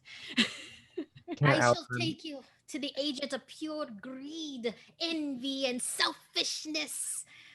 And also, beyond that, if you make it, Angel Witch. Yes, those bastards, they thought they were our friends! I'm starting to feel like you aren't exactly on our side. It's a snack. What they doesn't know very much. Perhaps Rufus is a psychopomp that will lead us to face our fears. Thank you, Cenobite Morrissey. And at that, where we have this makeshift band, which is, you know what, it happens in metal. Talents like attract to each other, and then before you know it, you have a band with a dragon, which just doesn't happen. So we're going to take a 5-minute break. Right before this 5-minute break, we're going to play for you the Kickstarter video for Ragnarock, because this is a playtest. This is for Hunters Entertainment. This is created by Ivan Van Norman. Our Kickstarter goes up on January 25th. So we're going to play that video and then a 5-minute break. And when we come back, they will face the most banal and evil entity that exists in my mind, along with transitioning forward to hopefully confront Angel Witch. All right. Gather, my chosen, and heed the call to a saga of adventure, a song to end all. Forged from the cord, 2 worlds given birth, one made of awesome, the other no worth. Mutilated, abused, the cord was unstrung. When their meal was shaped, a gray waste begun.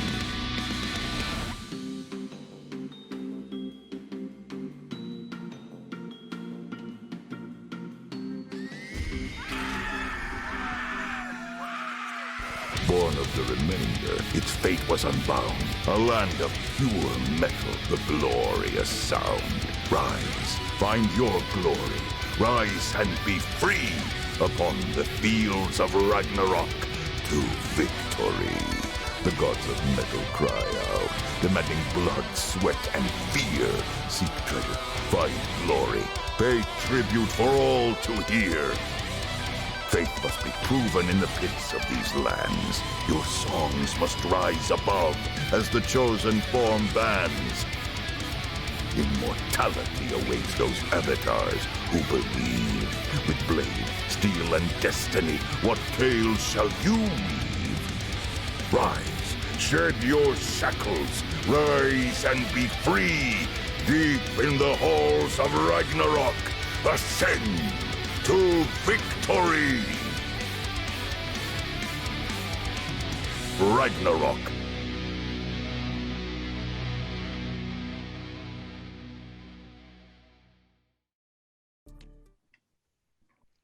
Hello, welcome back, everyone. We are doing part 2 in a 3-part adventure, Masquerade of Madness from Gods of Metal Ragnarok, which is going to be coming to you via Kickstarter on January 25th. Go ahead and follow the campaign now so that you know when all of these like lovely, wonderful things drop. I see that over our last part of our game, chat was trying to guess some of the bands that would be part of the LP. That is a very huge part of Ragnarok, the RPG game. Like not just an RPG game, but also we have all of these amazing bands that are attached. I'm actually not going to say any because I believe that Ivan Van Norman's in the chat right now, and somebody in there, I'm not going to say it was Ivan, but somebody in there said that if you can guess the bands that are attached, then I'm going to back your Kickstarter for you. Whoever said that, I'm sure the rest of chat is going to make sure that you have to live up to those words. So, but yeah, there are a number of musical aspects to this. Of course, like this game itself is like just based in it, but also with that, with like the Kickstarter itself, there's a number of stretch goals that we would definitely want to reach because of these. I'm not certain how much I can say right now with it, and I should have cleared this ahead of time. Needless to say, that not only is there well-known bands, not only is there songs that you probably would not be able to hear anywhere else, not only is there a possibility of interaction, unlike other games and Kickstarters and content like this, let's just say vaguely that there's stuff like that that can happen. So, but moving on with our adventure, so virulent roar, hexus, violet vapors, and invasive procedure. You are making your way through Hex's house. I'm sorry, Lord Hullick's house, Hull House. This is it's impeccably decorated. This is obviously a very meticulous man. This kind of Gomez Adams meets Steven Spielberg, but metal type of a character. You see things behind cases. You see things that are open air and interactive. It seems like every part of Hull House that you go to has its own type of theme to it. Like when you were in the main hall of Hull House, it was for lack of a better word, it was just like as metal as you thought that it could get. But when metal of different types and categories and themes of all kinds meets together, that's what that looked like for the Great Hall. Um, Following Rufus as they float through the air and are darting around, and every now and again you see that they disappear off to the side and then end up coming back with some other trinket or something that they've stolen from somewhere. They're constantly stealing. Um, as you are following them into a different part of Hull House, you notice that you go from this mixed, like this mixed earth that was all metals all together until you are going in. It looks more like glam rock. It's like glam rock. It's like hair metal, like the part of the house that you're in. With this, I mean, the walls are with all prints of uh I don't even know if I should say band names. I'm not certain how much I can say here. Prints of, you can see like these abstract prints of hair metal and glam metal bands. They're Uh, like leopard print wallpaper. exactly. Exactly. There's Oh. a deep cut, chests are everywhere. There's Hair. there's a lot of guitars, broken drumsticks, and you see interactive galleries actually as you go by that it seems to have familiar figures in them. You reach what you think is the end of this hall, but there's no door or anything to go further on. It's like literally Rufus has led you to, it looks like a very, it's a leopard print wall that they've led you to. And then you just see that they've gone off to the side and they're eyeing some people that are milling around. There are other denizens. They're not hostile towards you that are populating this hall as well. And Rufus seems to have lost interest with you right now, and you're within this space. Well, the poor curation of this theme park is giving me a headache, but at least here the aesthetic seems a little more cohesive. It totally rules. I love it. I mean, it could use a little bit more glam, but it's okay. But has anyone even noticed that there's no exit? It seems like a peculiar room to have led us to if we're on our way to a different location. There's a secret in this wall. Mhm. You have a number of skills at your disposal. And like at this moment, I do want to bring up what tributes and feedback is all about. When you, let's say, do an epic success on a social or combative roll, meaning with what you roll, fours count as successes. Let's say you only need one or two to go past something, you end up getting three. Then you can bank some of them into a performance pool that the entire party can use, or you can utilize them for yourself. Maybe I'm not going to tell you how to do your metal, each metal to their own. Along with that, the feedback, if you get enough feedback with your character, and for this game, for this campaign, we're limiting it at 8 feedback, you will then be yanked into Mundania, where you will have to do Mundanian tasks until you are rock enough to come back into Ragnarock, which means that the rest of your party will have to do without you and your skill set until your god decrees that you should come back in. So there are a number of skills that you have. Feel free to look around and to be able to continue forward. Let's see. Is implore like what's the word? Asking someone to do something for you? Like, is that sorry, the implore skill? So implore is one of those really awesome skills. Really, really love this one. You're going with that. You would implore your god to beseech an answer or something that you want to yourself. Okay. Keeping in mind with this is a double-edged sword.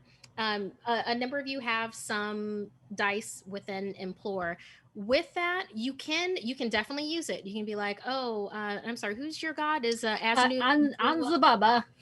Nuaba. Yes, you can implore them for an answer for what's going on. I believe you need to do tribute to unlock it. Oh, okay, I didn't know that. But I just want to tell you the double-edged sword with this. You will roll for you imploring your god. Your feedback, if you receive any, is doubled Okay. So it's possible that your god was not feeling it at that time. How dare you, you know, get on them when it's like maybe you can figure this out for yourself or whatever your god thinks. So when that happens, gods work in mysterious ways. Okay. I don't have any tribute, so I cannot use that. I was just asking because I have a 4 in that, and I was like, well, that seems cool. We should use that. Alex, were you? Oh, go ahead. No. I'm trying to see what skills would be appropriate here for me to use. Is there? You said there's other people, other denizens in the room. Am I correct? Yes, there are definitely other denizens in the room. Any of them that are like shiny, epic awesomeness? Of course there is. This is the hair and glam metal room. Awesome. I'm gonna go up to the most shiniest of them. And I would like to use my schmooze. And I'd like to kind of like just chum you up and be like, hey there. My name's Violet Vapors, and just curious, what's going on in here? All right, go ahead and roll me 3d4s for your schmooze, and let's see how this goes with. I got 2 4s and no 1s. Excellent. Well, you only needed 1 to start a conversation. Do you want to try to bank that other tribute into your performance pool, or do you want to be epically badass at this?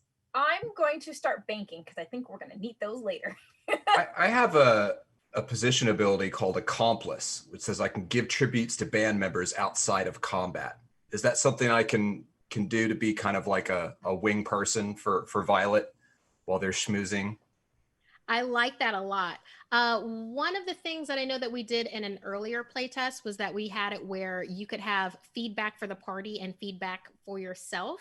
So with that ability, I'm wondering if that's something that was also part and parcel with you could give some of your personal tributes to a person.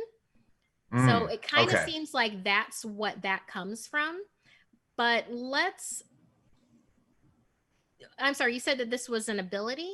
It's listed as a position. It's with your position. It's your position. It's a blood guard thing. It's a blood guard thing. You know what? We're gonna respect this blood guard position. We're gonna make this work for this particular one. We're not gonna do personal tributes with this because I wanted to keep y'all in your performance pool. But yeah, invasive procedure. What we're gonna say with this, because I freaking love this. Violet Vapors. The person that you chose that was the most glam and rock person that you could find in here. Picture Janet Jackson during Black Cat, Rhythm Nation, Control. This is who you are gravitated towards.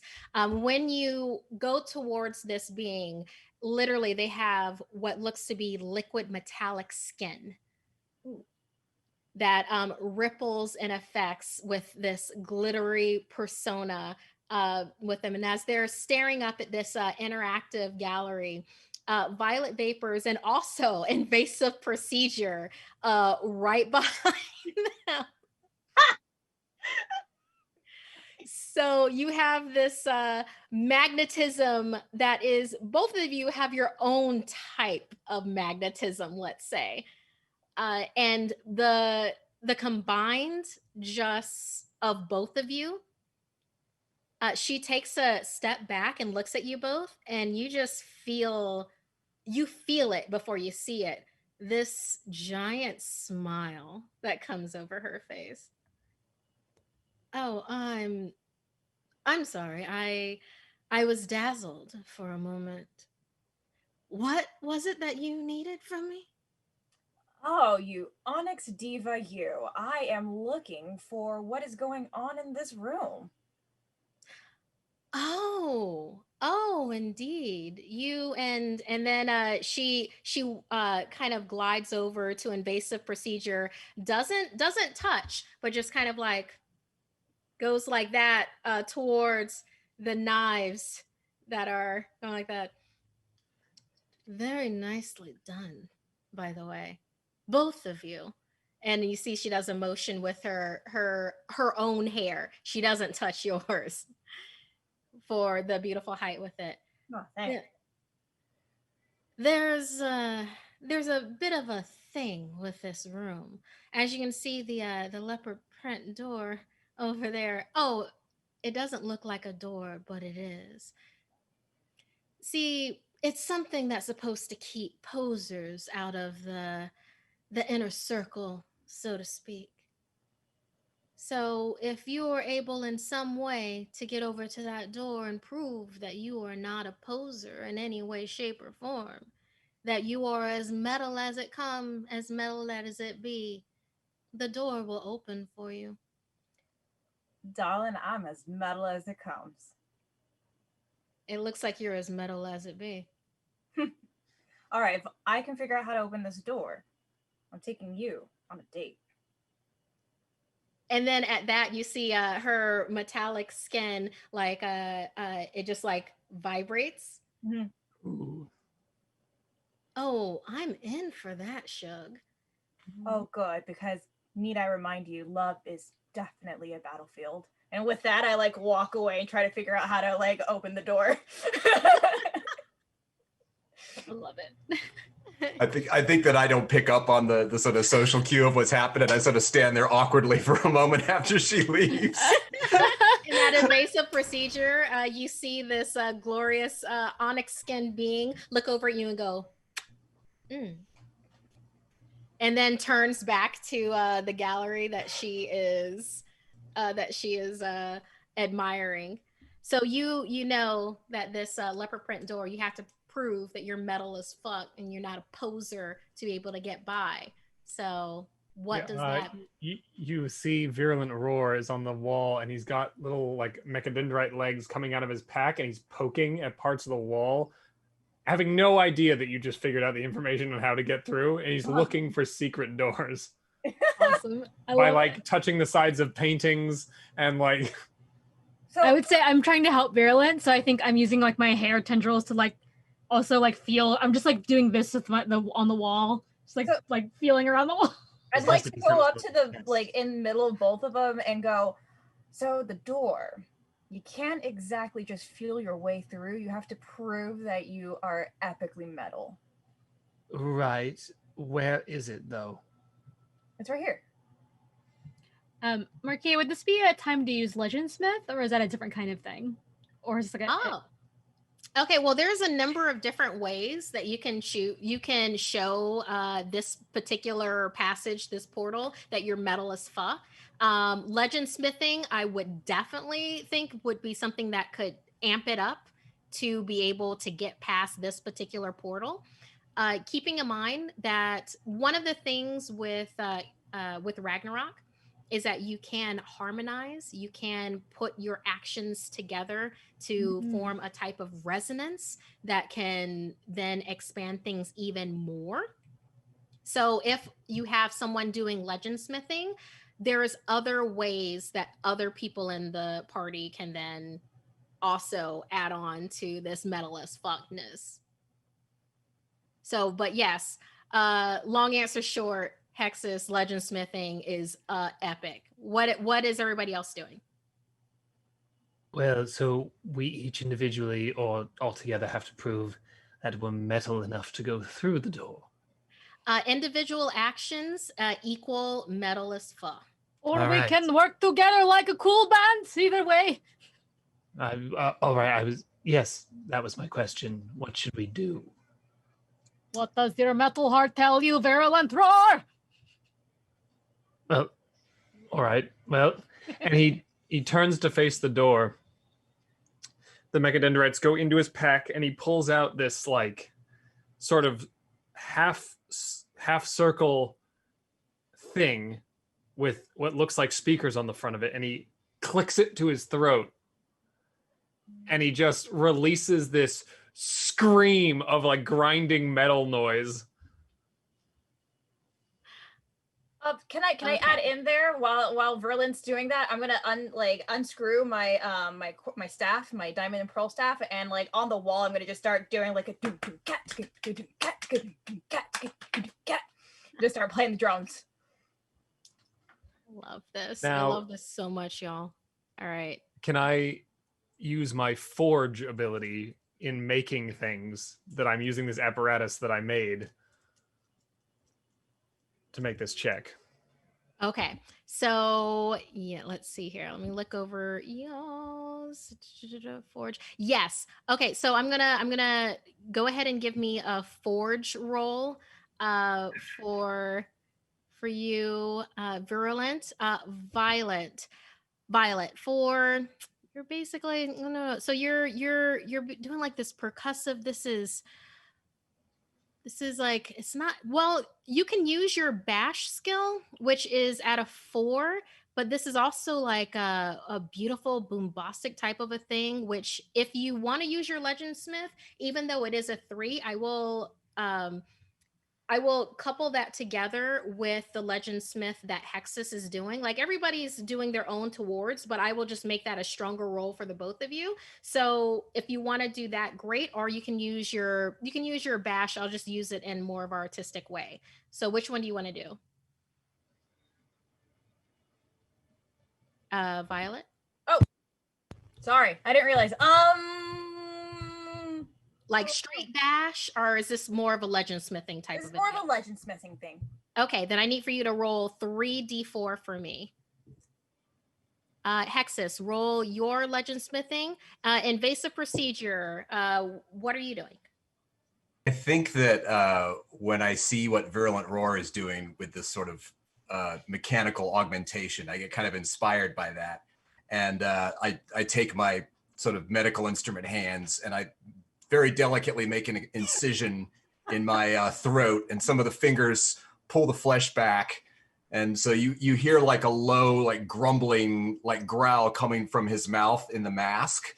But then his visible vocal cords start to do like a surgically altered, like, you know, alto, or like very high, like soprano, like a sort of unearthly, you know, surgically altered note to harmonize with what Virulent Roar is doing. Harmonize with screeching metal. Yeah. And I would say that my version of legend smithing is I've just started, you know, because I'm trying to hype everyone up. I've yelled at Virulent. I'm gonna start to just yell at every member of our new band and be like, "Listen to your metal hearts!" I'm just screaming.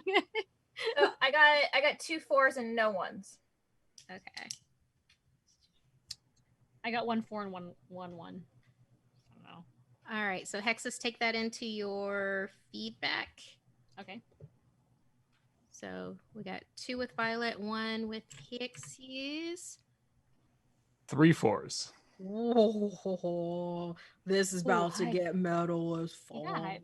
Am I supposed to roll something? I guess like yes. was it harmonized or something that I was Okay, trying so to do here? yeah, for this, your intention with it though, because I'm trying to the attributes are for like the skills for what you roll.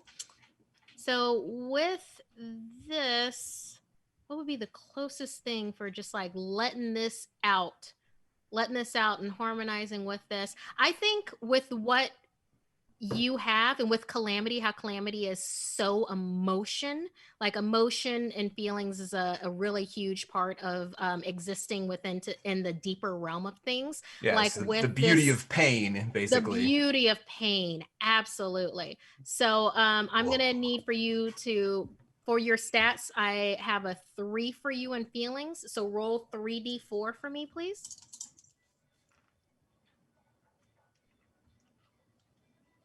All right. I got a 3, a 2, and a 4. Okay, so we've got a total of 4, 5, 6, 7. Yes, I love this. Y'all rolled 7 altogether. You needed 4 to get past this door, get past this portal. So just asking as a group, you have 3 left over. Do you want to make this the most epic that it can be, or do you want to bank that 3 tribute, which would give you a total of 5 tribute when you enter into the next part of this adventure? I say bank it. Yeah, I say bank it. We're supposed to face this representation of greed and uncoolness. I think we're going to need to bank some of these tributes. Yeah, all right, bang it.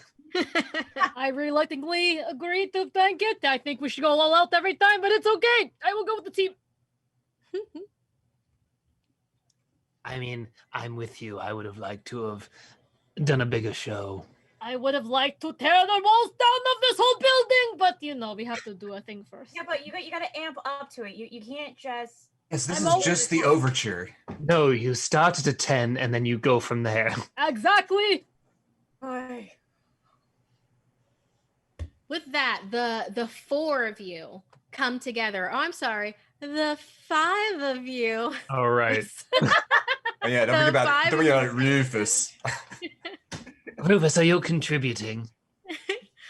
You see Rufus as all of you are building into you haven't gotten to your crescendo yet. This is like the warm up part of what you're doing, with Hexus warming up the crowd, with getting their attention, getting them drawn in. Their energy is about to be part of your own to be able to open this portal. As you have Violet with their diamonds and pearls quarterstaff, and they're just banging on everything around, and it's just like the percussive beat is everything that somebody thought that they always knew that they never knew they always wanted, is what's happening with that quarterstaff. When you have Virulent Roar, literally with utilizing their own talents and expressiveness, they are able to meld and metal as fuck together this speaker box that is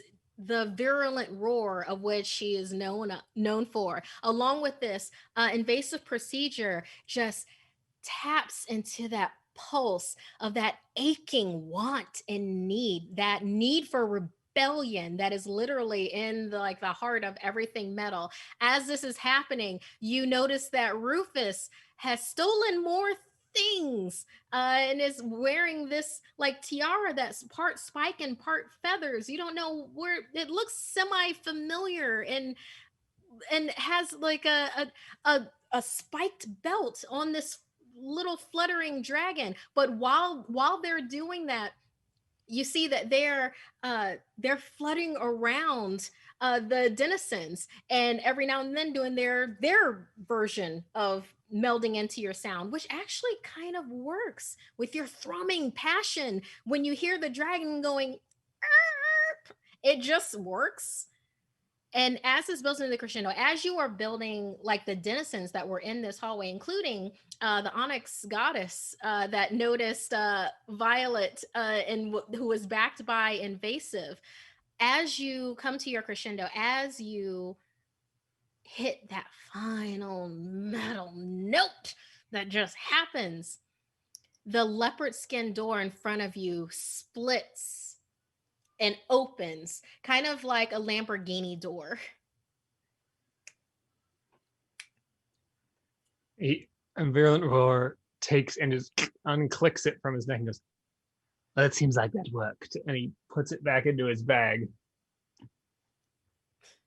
You all tapped into your true hearts, and I really like that. It's a part of a new team. Very good, everybody. Yes. I appreciate you all jumping in on that. That was very helpful. Hey, Pretty you metals. let out the best screech ever. It was all right. I am so happy to be part of Rufus and the Rockers. You did nothing, little snack. We have not even brainstormed names yet. And before we do, I'm telling you that Rufus and the Rockers is definitely out. Oh, Absolutely. There are two parts of it I don't like. Rockers is not metal enough. Not Oh. And Rufus is too Rufusy. You're not really part of the band yet, so yeah, absolutely. So on Well, that this note, is- since we have the door open, we don't know how long it's going to stay open, and I'd like to Right. so we can probably get through. And Virulent scuttles through the door. I'd As like to a- lead the last one through, if that's okay, because I'd like to moonwalk backwards and like Mhm. wink and be like, "I'll see you later."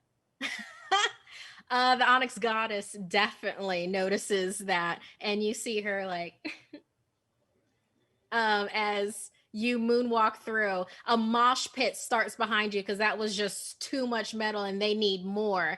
As the Lamborghini style leopard print door closes behind you, ushering you into the inner sanctum of Hull House. Nice.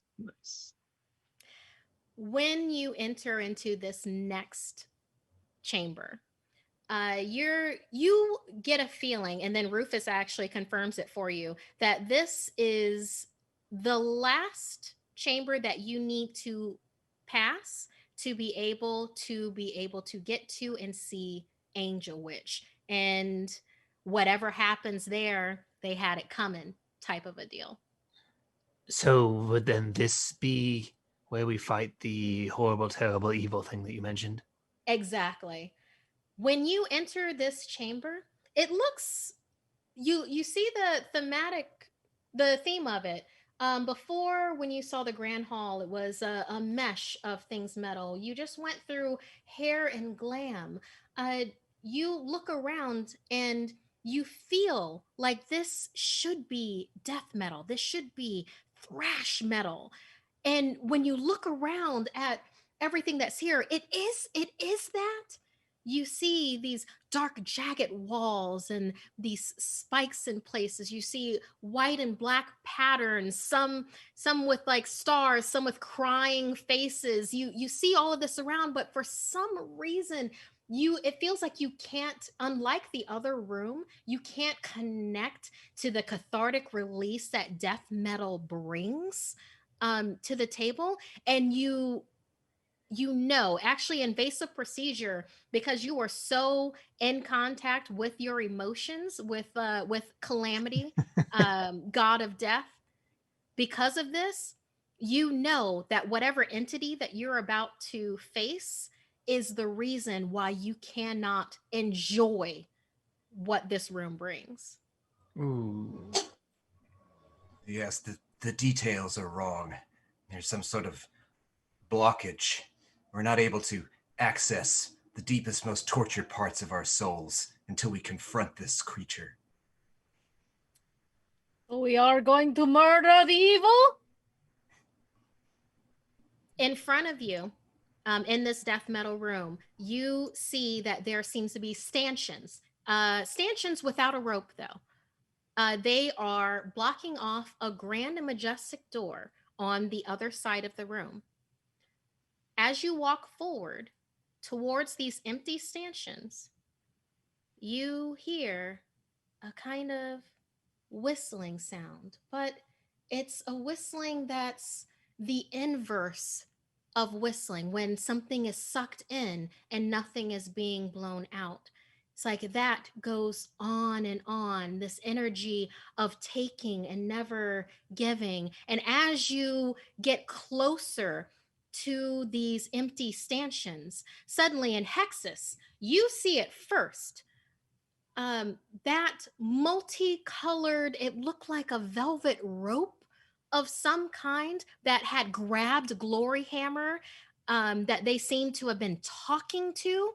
You see this whisk out of nowhere, wrap into the stanchion, blocking off your way. You feel this aura of entitlement that comes from this being. And as you see the end of it, like, come up in a type of formless, multicolored, featureless face looks at you. And as all of you feel this entity of greed, envy, and selfishness face you, you hear behind you Rufus go, "Oh no, it is the Karen." Oh no. The legendary Karen. Well, can't be a legend if we kill it and become cooler than it. You killed my friend, Gloryhammer. How dare you, little string thingy. I think we're already cooler than it. It's true. Beware of this. There were legends of the Karen. Like, it is, if you do not have to face it, it would be great, but when you are minding your own business, it seems to just appear and be unleashed. It is the antithesis of everything that is metal and rebellion and just existence. Beware this evil. Few have lived to tell the tale because once management has been called, the spirit is able to enact its zone of entitlement. Rufus, have you heard in your stories at all of any way to defeat this Karen? There are a number of ways to try to subdue the Karen. The Karen always comes back. But to be able to get it out of the way for now, there are a number of different ways. You can attack, and you can try that way. I have heard that some have made it happen. If the Karen does not call the manager in time, you can try. So on that note, I'd like to go into my brand new bag and pull out my raspberry beret. Because I would like to try to detect thoughts of the Karen to see what kind of emotion the Karen is going through right now, in hopes that maybe we don't piss off Karen and maybe we can bypass. I think this is so sweet of you to do, and I would love to see how this goes. So yes, absolutely. So, You're gonna do your detect thoughts ability. I'm just bringing up your sheet real quick to see what we did with that. Okay, it requires 1 tribute to use. You can read the emotions of a target, an individual target, instantly. So are you going to use one of the 5 tribute that you have banked? If that's okay with the crew, I would like to do that. Yeah. Okay.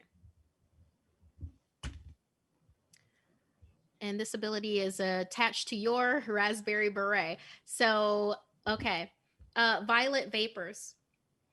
Oh, how about you tell me how this looks when you are utilizing this ability that your god Shrika, this god of magnetism and being able to read a room, has bestowed upon you. Tell me how this looks. So I have a glittery beret that normally I would just kind of like pop it down, but my hair is so high, it's for the gods to see from outer space.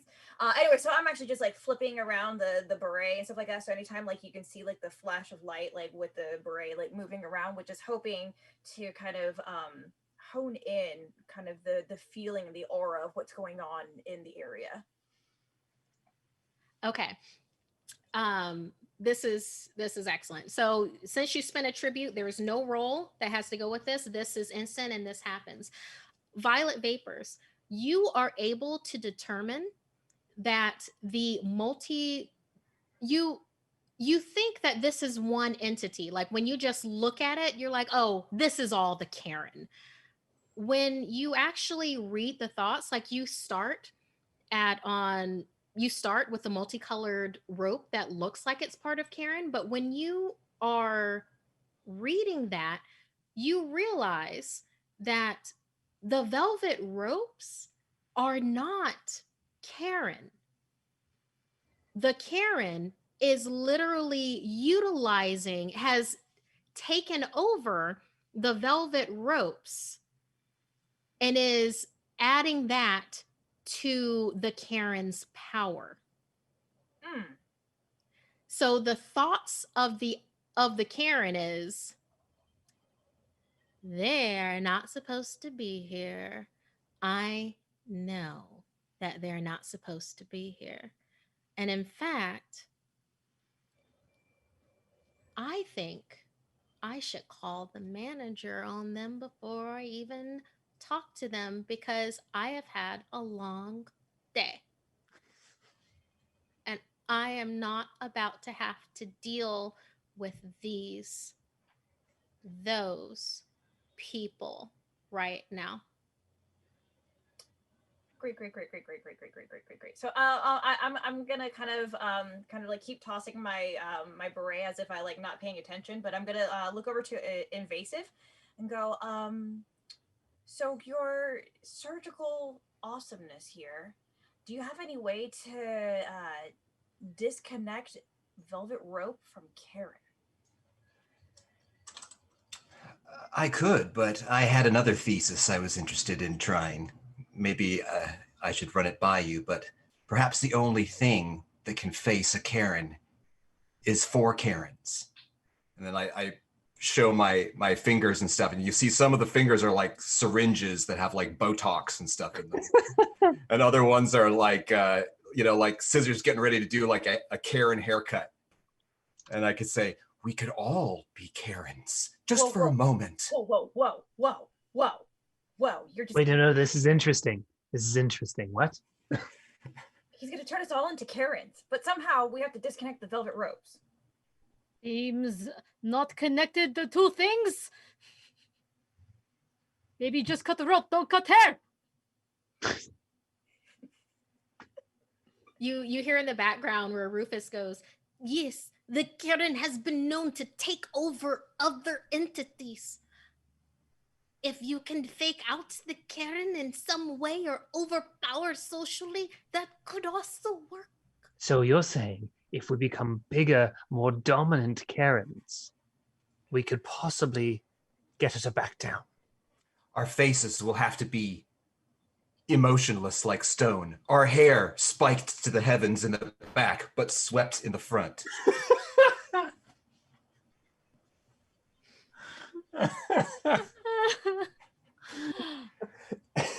So are you proposing we act like Karens to defeat the Karen? Do you have a way to do this? I don't. I would say you first, right? Like, how are we gonna do that? I mean, let Invasive do it. If I may say, if y'all function will follow form. If y'all are do the if I can just like say invasive procedure, I would heartily recommend for you to do your implore ability with this, because especially now that you have tribute to be able to go ahead and unlock this, you could implore your god Calamity to tap into the feelings and power that is of being Karen and imbue that onto your entire party. There we go. Be warned, we will be flooded with feelings of both insecurity and feigned superiority. All right, hold on. I'm ready. All right, do it. Do what you're going to do. You must make an oath, my friends, to return to your cool selves and not be seduced by the power of Karenness. Well, yes. I swear it. Oh God, I hope I don't stay like that. I will be Rufus all time. Shut up, Rufus. Invasive procedure. Give me 4d4 roll. And I'm going to take one of y'all's tribute to unlock this, which means that you have 3 left. So depending on how this goes, I will let you utilize tribute to balance out any feedback that you get. So I got 2 4s, a 2, and a 1. Okay, so we could use 1 tribute to balance out that feedback. Which is the 1? Is the 1 the feedback? Yeah. Okay. Okay, so that means you have 2 banked, and that means 3. Oh, gorgeous. Invasive procedure. I want to make Rufus into like a Pomeranian. Oh my God. Yes. With like a little coat. Okay. Like a little Burberry coat. Before we have the Karen transformation, show me what happens with you successfully, like epically successfully imploring Calamity, the god of death, to tap into the soul suckingness energy that is the Karen to overpower it. I think I kind of weave my the tips of all my medical instruments together, and they form this thing that's kind of like a monstrance or like a chalice, basically like a sort of altar piece to beg to Calamity to as I invoke them to fill me with just the desolation of only getting pleasure from excluding others, basically. Invasive, you feel this, it's It's like mother's milk. It's like apple cider on a cold winter's morning. It's peppermint with just the right amount of chocolate. You feel this feeling inside of you, which anybody else would feel as a gaping emptiness being sucked into the corners of their mind that they don't want to go into because they just want to get along from A to B to point C. But you go into that intricate maze that is within everything that is death metal. When you go into this place, you see your God.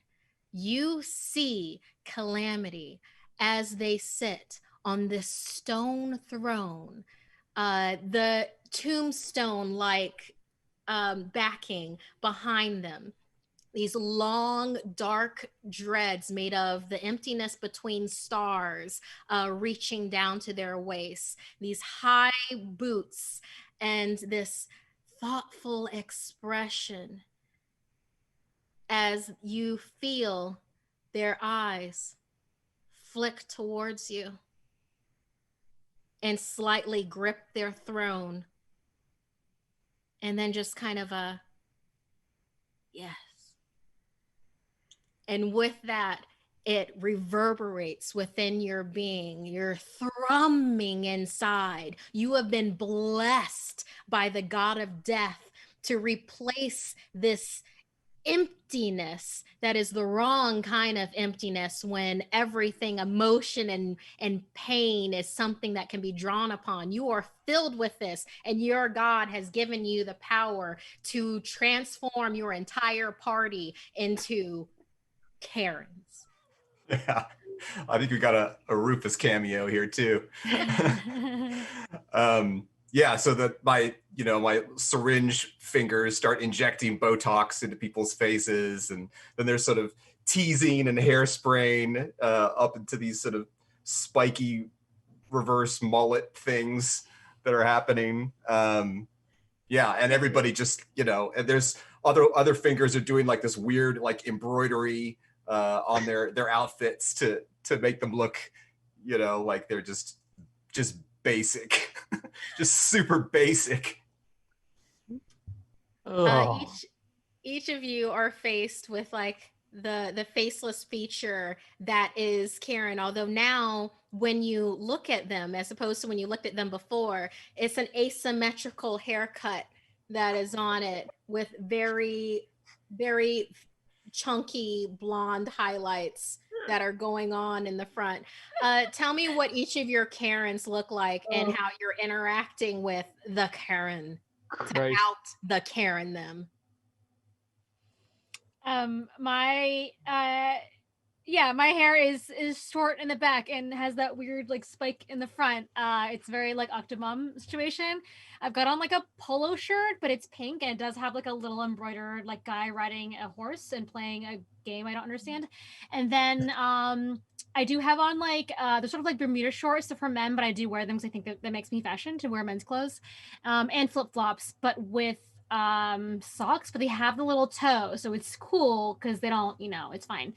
And I go over to the big Karen and I just say, oh my god, did you see that sale at Target? You can totally get the Cartwheel app and then you can get like $5 off on like kids clothing, and it's only for like this weekend, so you've got to go like right now. And I'm just talking to her about sales and apps over and over and over again. I go to Old Navy, Target, Bed Bath Beyond, Bath Body Works, trying to think of things.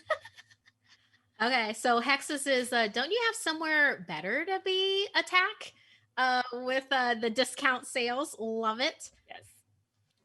Violet, what are you up to? How are you overloading the Karen? I am gonna overload the Karen with, I'm going with a ginger look. I'm wearing one of those sweater dresses with the leggings and those like tan boots that like every single Karen's uniform is like, with the pumpkin spice latte in one hand because it's got to like match the hair and the flavor. And I'm gonna kind of just go with Hex's like lead there and be like, oh my gosh, did you totally catch the like 75% off over at the mall today? Oh my god, like no, like seriously, there was over at gosh, what's that store called? Oh yeah, Yankee Candles. Yes, there was like a new like 75% off of candles in pumpkin spice latte smell. Okay, so I love this. Is like there is so many other places that the Karen should be. A virulent roar, please, So describe. Virulent Roar gets one of those kind of those A-line haircuts. And just kind of, it's longer in the front, shorter in the back, but it's kind of a bob sort of situation with kind of a brunette hair, and is tall but not well proportioned, and wearing a Prada tracksuit and UGG boots, and grabs a hold of Rufus and puts him under his arm. Rufus has turned into a Pomeranian, with a glittery rhinestone collar and like little pink tufts on his hair, and is nestled next to you. Yes, grabs Rufus, walks over and stands looking down at the Karen and just says, "It is my right to be here, and you can't tell me where I cannot go. You are infringing on my freedoms, and I am a free citizen." And I just walk past her. Invasive, you have said how everybody else has become a Karen. Tell me about yourself and what your interaction is here. I think that my Karen has elements of everybody else's, you know? It's like there's a chart, you have to have like a certain number of the same elements. So I just try to take as a sort of finishing point, you know, I take my favorite parts from everybody else's, you know, so like I have the pumpkin spice latte, and then I've got like, you know, I basically, I think I look kind of like athleisure, you know, like I look like I just got out of like Soul Cycle or something like that, you know, and I come over and I just look like I'm very sort of like aloof and, you know, like I belong here kind of stuff. And then I don't even like acknowledge the Karen. I just kind of go and follow along with everybody else. With this combined, this is Karen to 11. That is literally popped it up to 11 with this Karen. You see like the Karen who was a featureless face, but even with that featureless face, you feel like it kind of collapsed in on itself when it's faced with the "don't you have somewhere better to be," along with the "where's your permit" energy that y'all are really hitting with this. The Karen looks around and starts shrinking in on itself. If it's not top dog, if it's not surrounded by its privilege, if it's not able to call a manager or have, you know, its zone of entitlement, it's become smaller and smaller. And it realizes that maybe it's not a those people so much as a I'm a lonely person that should figure out. Sorry, I got real there. I'm a lonely being that should figure out other ways of interacting with people. And as you kind of feel this invasive procedure, you in particular feel like this echo that comes from the Karen, perhaps learning a lesson, but let's be honest, not for like 5 minutes. For like 5 minutes. You see this featureless face collapse in on itself and detach from the velvet ropes to then flash off into a corner as the corner actually seems to open in on itself. And as it goes in, you hear voices coming from it. The voices that are coming from it seem to echo. They say things like, You're right. They shouldn't be here. No one should be here. Do you have a Peloton? I have one. It's kind of like an echo chamber. And as you see the Karen disappear into this section of the wall, it closes in on itself. And you feel the energy of the room restore itself. You are now in this, it's and like you even hear like music start to go back into, like it's like the space is breathing again.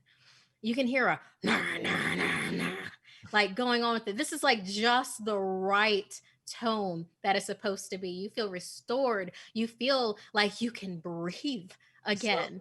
So as I get past, I let go of me and I just throw Rufus. Rufus like cartwheels and is like, "Oh, we did it like a band." And I sit there and I still like looking like a Karen, and I have to fix this. And you see a bunch of the little spiders go and just start like inserting legs and like drawing fluid out of his face. And it just slowly like, and they just, it swarms with these little spiders and it morphs the face back into its normal and goes, and he just goes, "Ugh, that was terrible." We won't speak of this. This can be our secret. Texas does this thing where I start to go, it looks like basically I'm gotta poop. I'm gonna say it. And instead of pooping, my hair follicles all just start screaming and they go, and they all grow back in. My spine comes back. My face like gets is lower, I guess. One of the Botox, I can't remember. And I just go, I did not like that one bit invasive procedure. You did not ask my permission. So You did get the job done, you cowboy. Violet looks and goes, well, like I totally don't know. Like this isn't really that. Oh No, Violet, don't give in to the negativity. Come back. I got this feeling.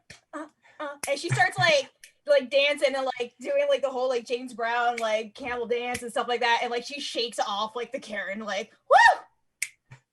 Glad that didn't stick. Invasive procedure. How do you shake off your Karen? I think I just kind of wait it out. Like I know precisely how long each of the drugs and all that other stuff is going to last. But as it fades, I'm still thinking about my encounter with Calamity when I implored them to guide me, and I sort of shudder with sort of esoteric pleasure. And y'all see Rufus as they're cartwheeling through the air, going from this fluffy Pomeranian to just like a poof. All the fur just seems to fall off into their own like pudgy little body, with all of their number of stolen things, as they flutter next to you and looks over at what is now the actual velvet ropes that are the only thing that are keeping you from the inner sanctum of Angel Witch. Rufus looks down at the ropes and looks over at you and it's like, "Shall we?" Well, it is why we came. Yes. "I will go first." And you see Rufus fly towards the velvet rope. And as soon as they get to it, there is just kind of like this, it looks like an invisible barrier, like just pops up. And when that does, you then, each of you hear a voice within your heads that says, "I'm sorry, none of you are on the list. Will this be a gauntlet of lore or a test of truth?" Oh, interesting. I would say, if you're asking us to choose, that is, individually, I would ask for a test of lore. Then a gauntlet of lore for the one that follows as Nuaba. So, Virulent, you're going to have a gauntlet of lore. I'm gonna run up to Virulent and just like shoulder check him and be like, I do follow the same god. Can maybe his answers come from my answers? Is that how this works? I feel like it should be same this. When you hit me, you feel like it's solid, but it gives and it like squirms when you hit me and then reforms. Oh, gross, squishy. Okay, squishy Virulent. Oh, then yes, of course. Well, The other follower of lore as Nuaba, then you also shall do the gauntlet of lore. Oh no, I kind of thought like he answered for both of us because I don't know nothing about nothing. So, seeing Hexus run forward, Rufus is like, "Oh, me too!" and rushes forward over into your corner. oh, little We snack! will do the gauntlet of lore. I did not give you permission. do I have to answer for all of them? Yes, your other member shall also be with you in the gauntlet of lore. I look at it invasive, like, Yeah, there's the gauntlet of lore, and there's also a test of truth. I am gonna go with the test of truth here. Then yes, please, you, the follower of Shrika, step to the side and you shall do a test of truth. I like do a whole like James Brown slide. I think I will take the test of truth as well. And yes, you, the follower of Calamity, step over here and you shall also do a test of truth. Lore would be too easy for me, and I do love a challenge. You're so annoying, invasive. Virulent's shoulder gun just points at an invasive procedure. We're like the two dummies over here. I wouldn't anger Virulent over there, invasive. Oh, is he angry? I can't tell. He always looks angry. Oh, well, okay. Okay, so who is going to roll for initiative in the Gauntlet of Lore, and who's going to roll for initiative in the Test of Truth? All right, I'll roll for the gauntlet of lore. Okay. I'm trying to point at Alex, but I don't know where he is. Violet, you did it right the do you first want time. to roll for the truth gauntlet? All right. Yeah. Okay. You're probably luckier than I am. How do you roll initiative again? Oh, It's roll. D10, right? No. I lied. Yeah, we're just going to do 5d4s. That's right. Yeah. So we're just going to do it that way. I thought I knew what I was Just we have a bunch of d4s out right now. So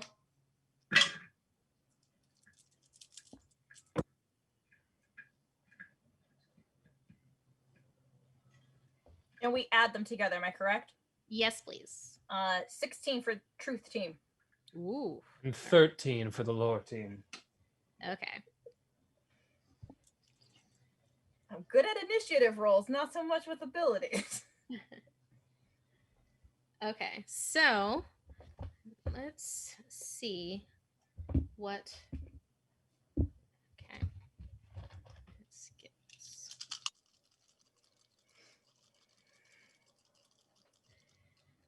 7,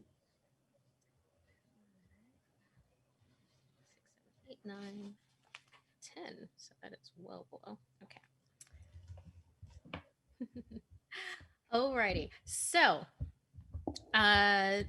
test of truth. You hear Violet and Invasive. You hear from just on the other side of where the Gauntlet of Lore group is. You hear Rufus go, "Oh, I would not have wanted to do that one." As this happens, you see and feel the multicolored velvet rope in front of you encircle both of you, still in the stanchion, but yet quickly whips around, up, trapping you within, and then up to your neck. You are constrained, but you are not smothered. It is like wearing a tighter jacket than you would normally wear, but you can move in it. While this is happening, you feel just your life, your essence, your righteousness, your cause, everything that just seems to flood within you. It's like everything that makes you you then comes to the surface. Invasive, you realize that yes, you are two truths, that you are invasive procedure. But along with that truth, you feel Ambrose Fisher. And this truth comes to the forefront. And this is jarring because you are in Ragnarok. You are an avatar of metal. You are a demigod. And now you are faced with the truth of your mundania persona, Ambrose Fisher. Tell us about the everyday experience of Ambrose Fisher.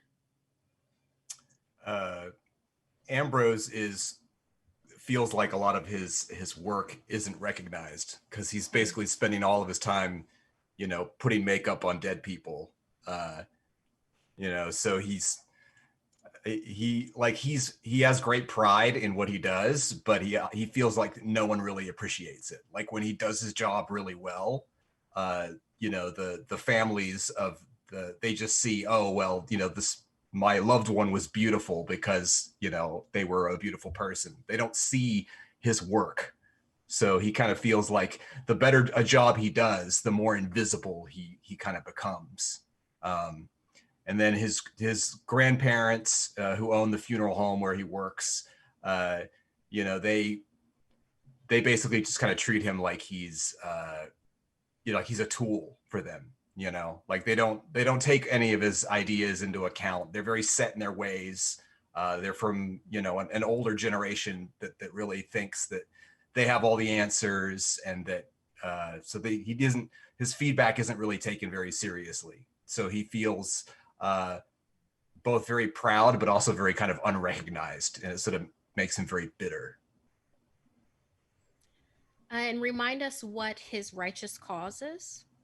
His righteous cause is reshape the flesh and purify the spirit.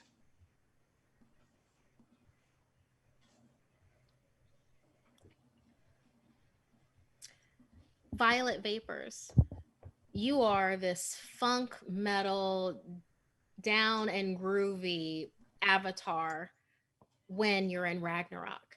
When you are wrapped inside of the velvet ropes of Antioch, when you have to face your truth, you also have to face the truth of being Lucy Sky, of being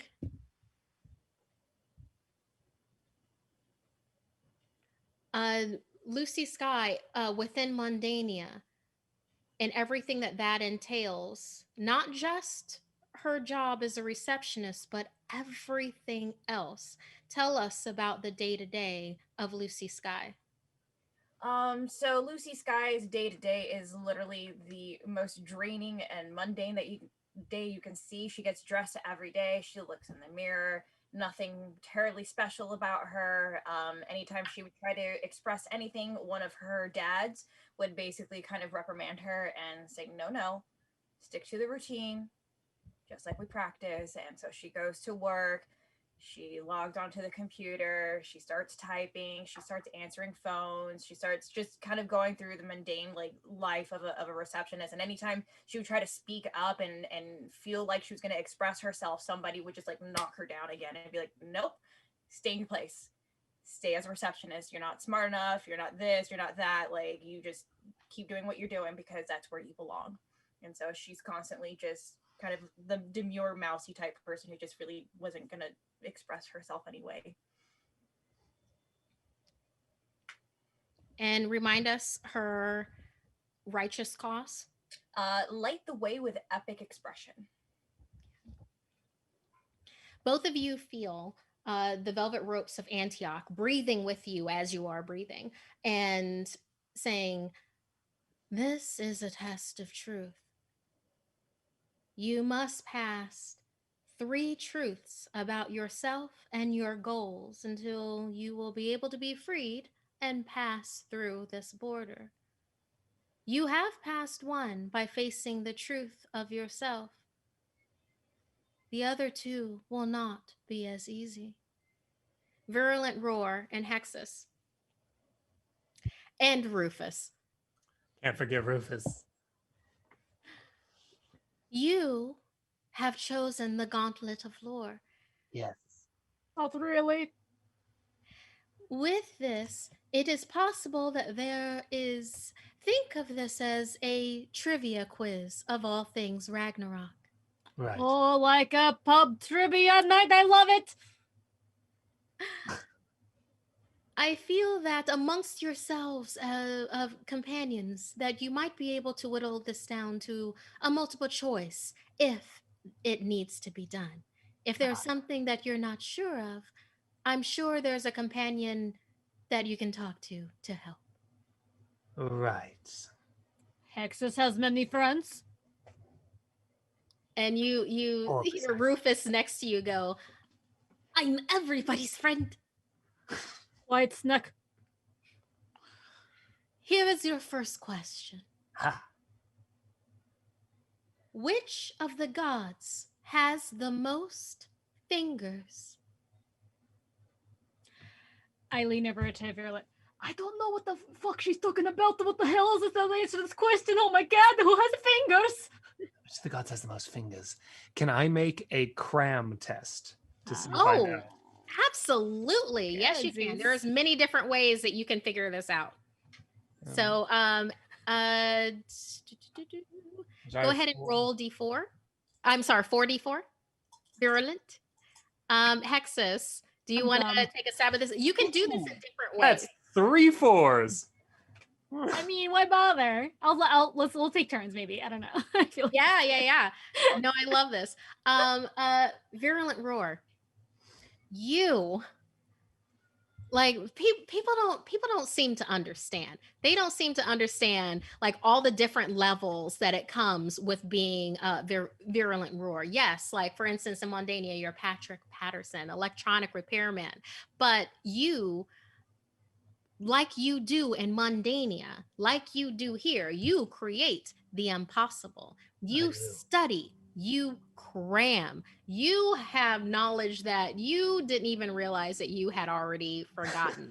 And with this, Virulent, tell me how it looks when you are remembering bits of information like into like your plumbing your metal dungeons of knowledge. Great. So I sit there and I go, okay, which of the gods has the most fingers? I know I read something somewhere. And these two like snaking sort of tubes come up and they plug into the sides of my head. And this like energy goes up and you see his kind of Jacob's ladder like face twitch. And then a bell goes ding, and they let the tubes come out of his head and he goes,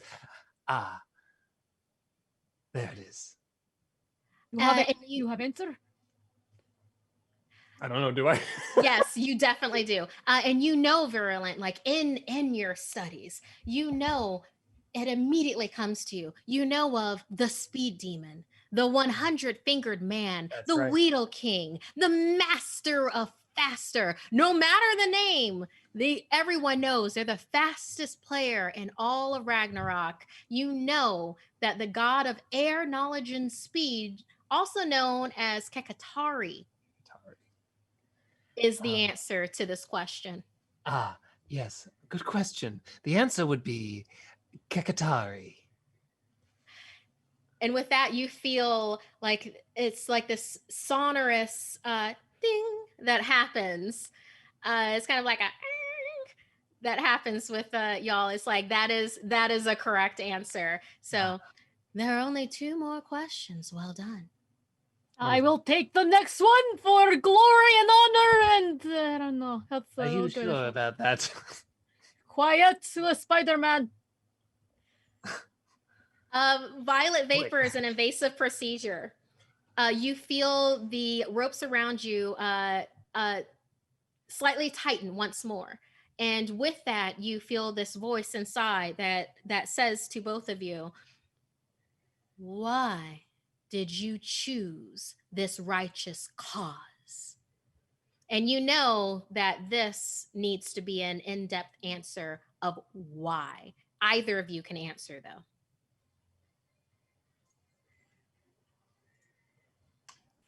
I disagree fundamentally with the question because I did not choose this cause. This cause chose me to be an avatar of this cause. There was no choice involved. I was born for this. Go a little bit more into the reshaping of the flesh type of a deal.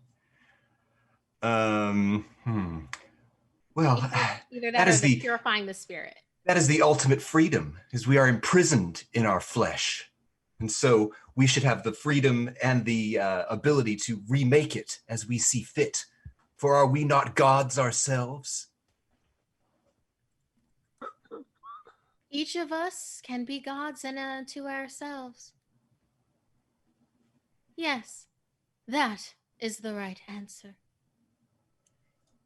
And with that, you hear a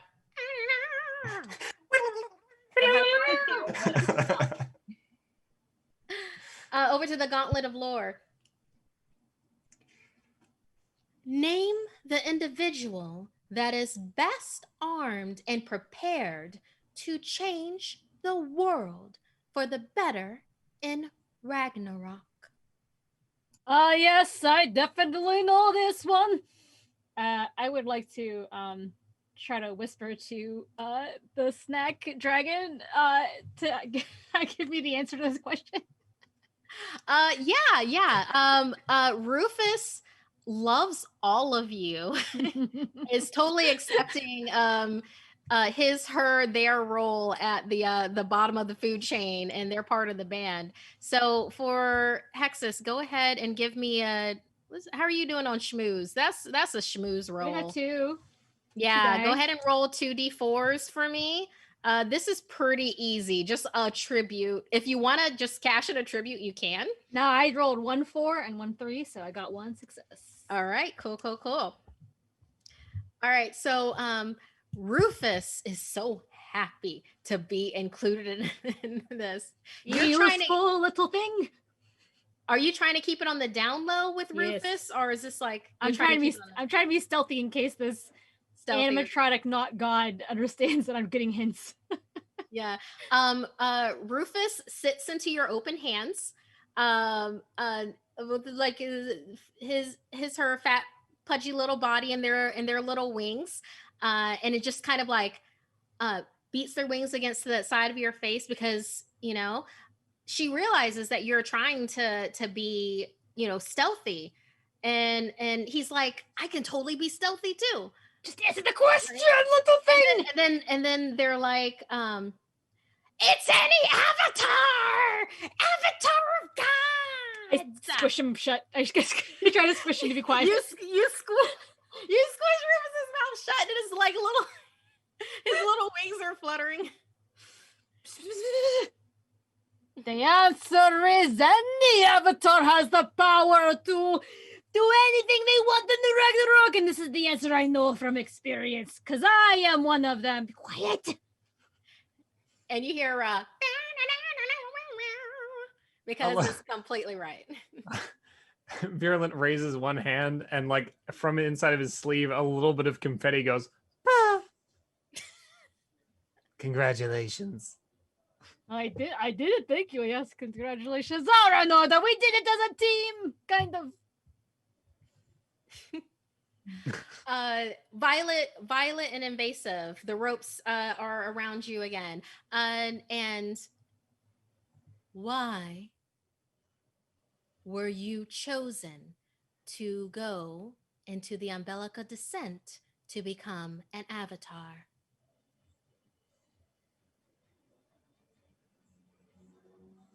I have a path that I need to follow, and I need to shed light on everybody so that they can feel the soul deep down inside and express themselves the way that they should. And I have to spread that message to every single avatar so that they know that they have a little bit of glitter in them too. There's a It's a that bass happens. slappage. It's like a slap. It happens. And Gauntlet of Lore, this is your final question. What is the name of the spire through which your arrival to this realm was made? Is this directed at anyone or just all three of us? This is directed to anybody on Team Gauntlet of Lore. Great. I guess I should make another check to see if I know this. You definitely can. Yeah, I mean, All right, go ahead and give as me a your player, I know it. Your turn, Virulent. You better answer correctly. Yes, I'm the one to worry about. Yes, you are right.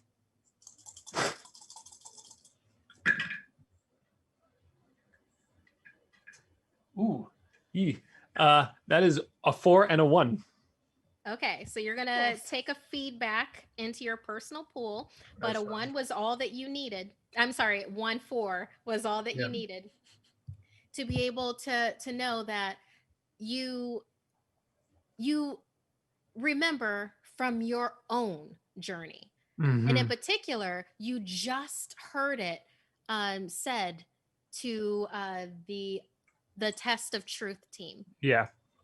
And you realize that when you went through your own breaking out of Mundania, when that happened, when your god as Nuaba reached their hand out, guided the Ragnarock, the metal angel, to come down to pull you out of Mundania and take you into Ragnarok, you know that you traveled down the umbilical descent.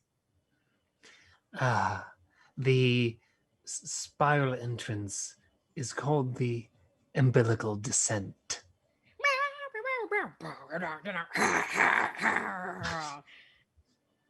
Oh, And- Team Lore, we're doing it. We're making it all happen. For a test of truth, you feel the final question resonate through both of your minds. Is Angel Witch ultimately wrong? Ooh.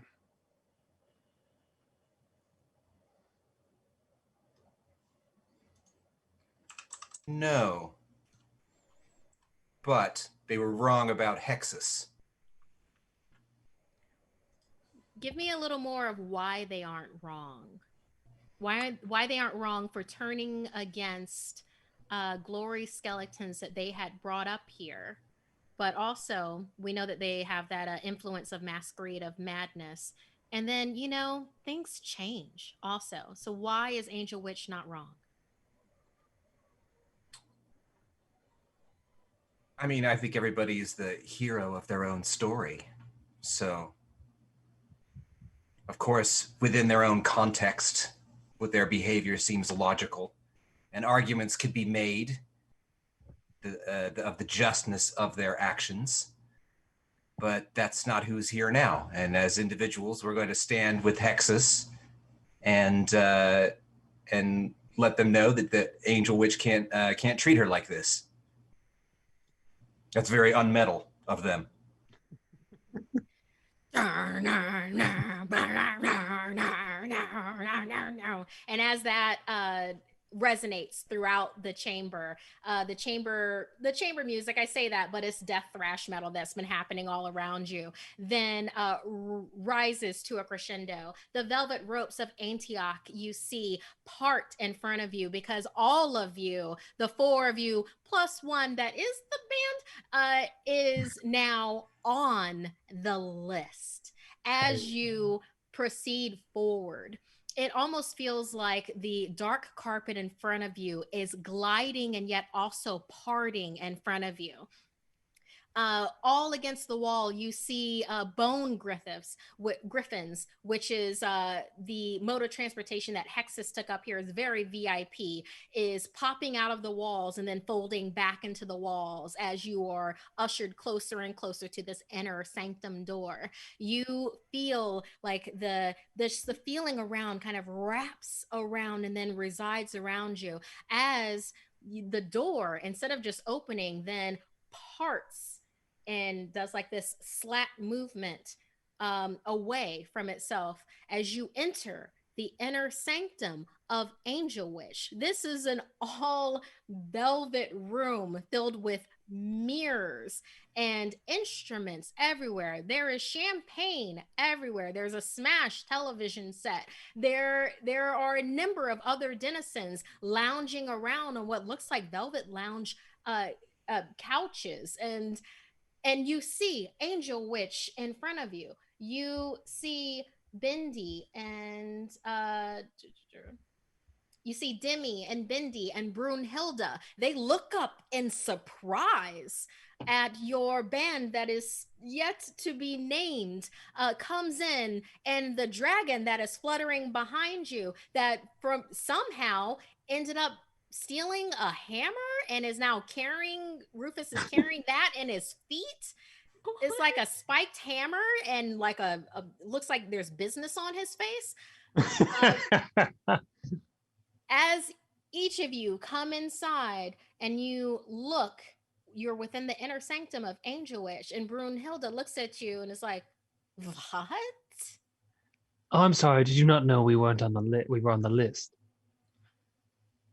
You all are a bunch of conniving ding-dongs, and you shall pay for it. And at that, we are going to end the second of Masquerade of Madness, God Battle, Ragnarok. Confronting Angel Witch within their inner sanctum. This game is rad. Okay, Awesome. now I think we all need to pretend that we don't like Rufus, because the more that we like Rufus, the more likely that they are going to meet an untimely end. That's fair. Don't let Markia twist the knife like that. It's true. I'm telling I mean, Hexus is like Hexus is gonna eat Rufus at the end of this adventure. This is happening. Snack dragon. Snack dragon. Silly ding dong dragon. I love this. Oh my gosh. Like I said, y'all have already made my January. This is everything. That was great. No, maybe our band name needs to be Snack Dragon. Snack dragon. Snack Dragon? With a K. Snack. Snack Dragon? 2 Ks. 2 Ks? Yeah. Instead of 2 Cs? How Yeah. do the kids spell it? I don't know. 2 C's is good too. 2 C's is good too. Snack Dragon? He is a thick dragon. Yeah, Rufus thick. Thick with 2 C's. All right, Snack Dragon. Oh, I kind of love this. All right, so yeah, oh my gosh, y'all, thank you for making my heavy metal fantasy come alive. This is so incredible. Let's go around reverse order than what we did before, to just say what you are doing. Any closing thoughts, anything that you want to do with that. I know that we ran over. Thank you so much for y'all that are hanging out with us. Hey, metal can't be stopped. Can't stop, won't stop. Kind of a deal. So, Alex, go ahead and any last thoughts, and go ahead and put yourself over too. Yeah, this game was great. Thank you all so much for watching. This was awesome. I'm really all about this game. But my name is Alex Ward. You can find me on Twitter and on Twitch at AlexWard777. I'm an actor. I play monsters professionally when the world's not on fire. You can also find me as Jasper on LA by Night. And yeah, thank you so much for being here. And this was a lot of fun to play. Awesome. Cynthia. Hey, y'all. Oh my God, this was magical. I just like living vicariously through the purple one. Like, oh, it felt so good. If you guys want to check out any of my other stuff, I'm actually gonna be playing Vampire the Masquerade tomorrow, the Dark Ages. Check out what character I'll be playing there. That's gonna be on Gehenna Gaming. If you want to see some of my other stuff, I too am on LA by Night. I play Nelly G. I also play in a couple of other D&D stuff, but you can find that all on the social medias, Twitter at Syndancer, or Instagram, Cynthia__Marie. I always have a bunch of things just popping up there, so just check it out because you never know where I'm going to head next. Alquin. I'm Alquin Gersh. You can find me on social media as Different Elves. That's different_elves. You can see me on other Hunters Entertainment shows. I've been a frequent guest with some of these folks. So you can see me there. And I'm also on the D&D Twitch channel on A Darkened Wish, which is on Thursdays right before Critical Role. Michelle. I'm Michelle and Bradley. You can find me at I am Chubby Bunny on all social media. You can find me on Tuesdays at Hunters Entertainment's Twitch and on Wednesdays on official Paizo's Twitch for Troubles in Otari, the Pathfinder Beginner Box game. It's super fun.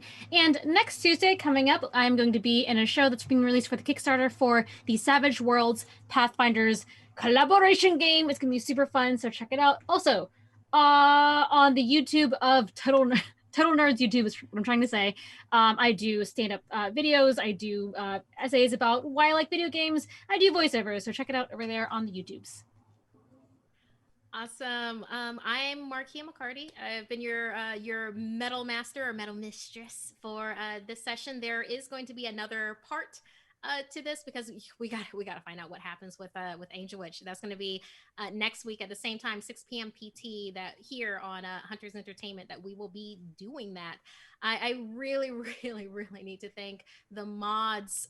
Thank you so much for everything that you are doing here. JB Jara, thank you for being tech director of making this happen. Thank you so much. Knoxweiler Birth, one of the producers at Hunters Entertainment, for everything that you do. You do so much. Thank you. Alex Hillman, community manager, is right now, he's in chat. Thank you so much for everything that you do. Like, literally, y'all are the glue that holds so many awesome things together. And also thanks Ivan Van Norman for creating Ragnarock, where it's just like this metal love child that we got to take out to the paces tonight. And for y'all, the Kickstarter for Ragnarock will be going up January 25th. Go ahead and follow us now. I'm sure our amazing mods are about to drop that link for you in the chat. Go ahead and follow now because there is so much that is going to be dropped way before then. Stuff that is just, it's as awesome as these wonderful legends of Ragnarok have just shown you that it can be. And if you want to follow me anywhere, Instagram and Twitter, I'm at Markia McCarty. I'm also a narrator and horror host for Something Scary, youtube.com/snarled. We're trying to keep on with content. So, I mean, we're at 2 million followers now, which is amazing, but we keep on trying to do more. So yeah, go ahead and follow that and follow all these amazing people and everything that they're doing with RPG and beyond. So yeah, but for tonight, thanks so much for joining us here, like Friday night, spending this rock time with us.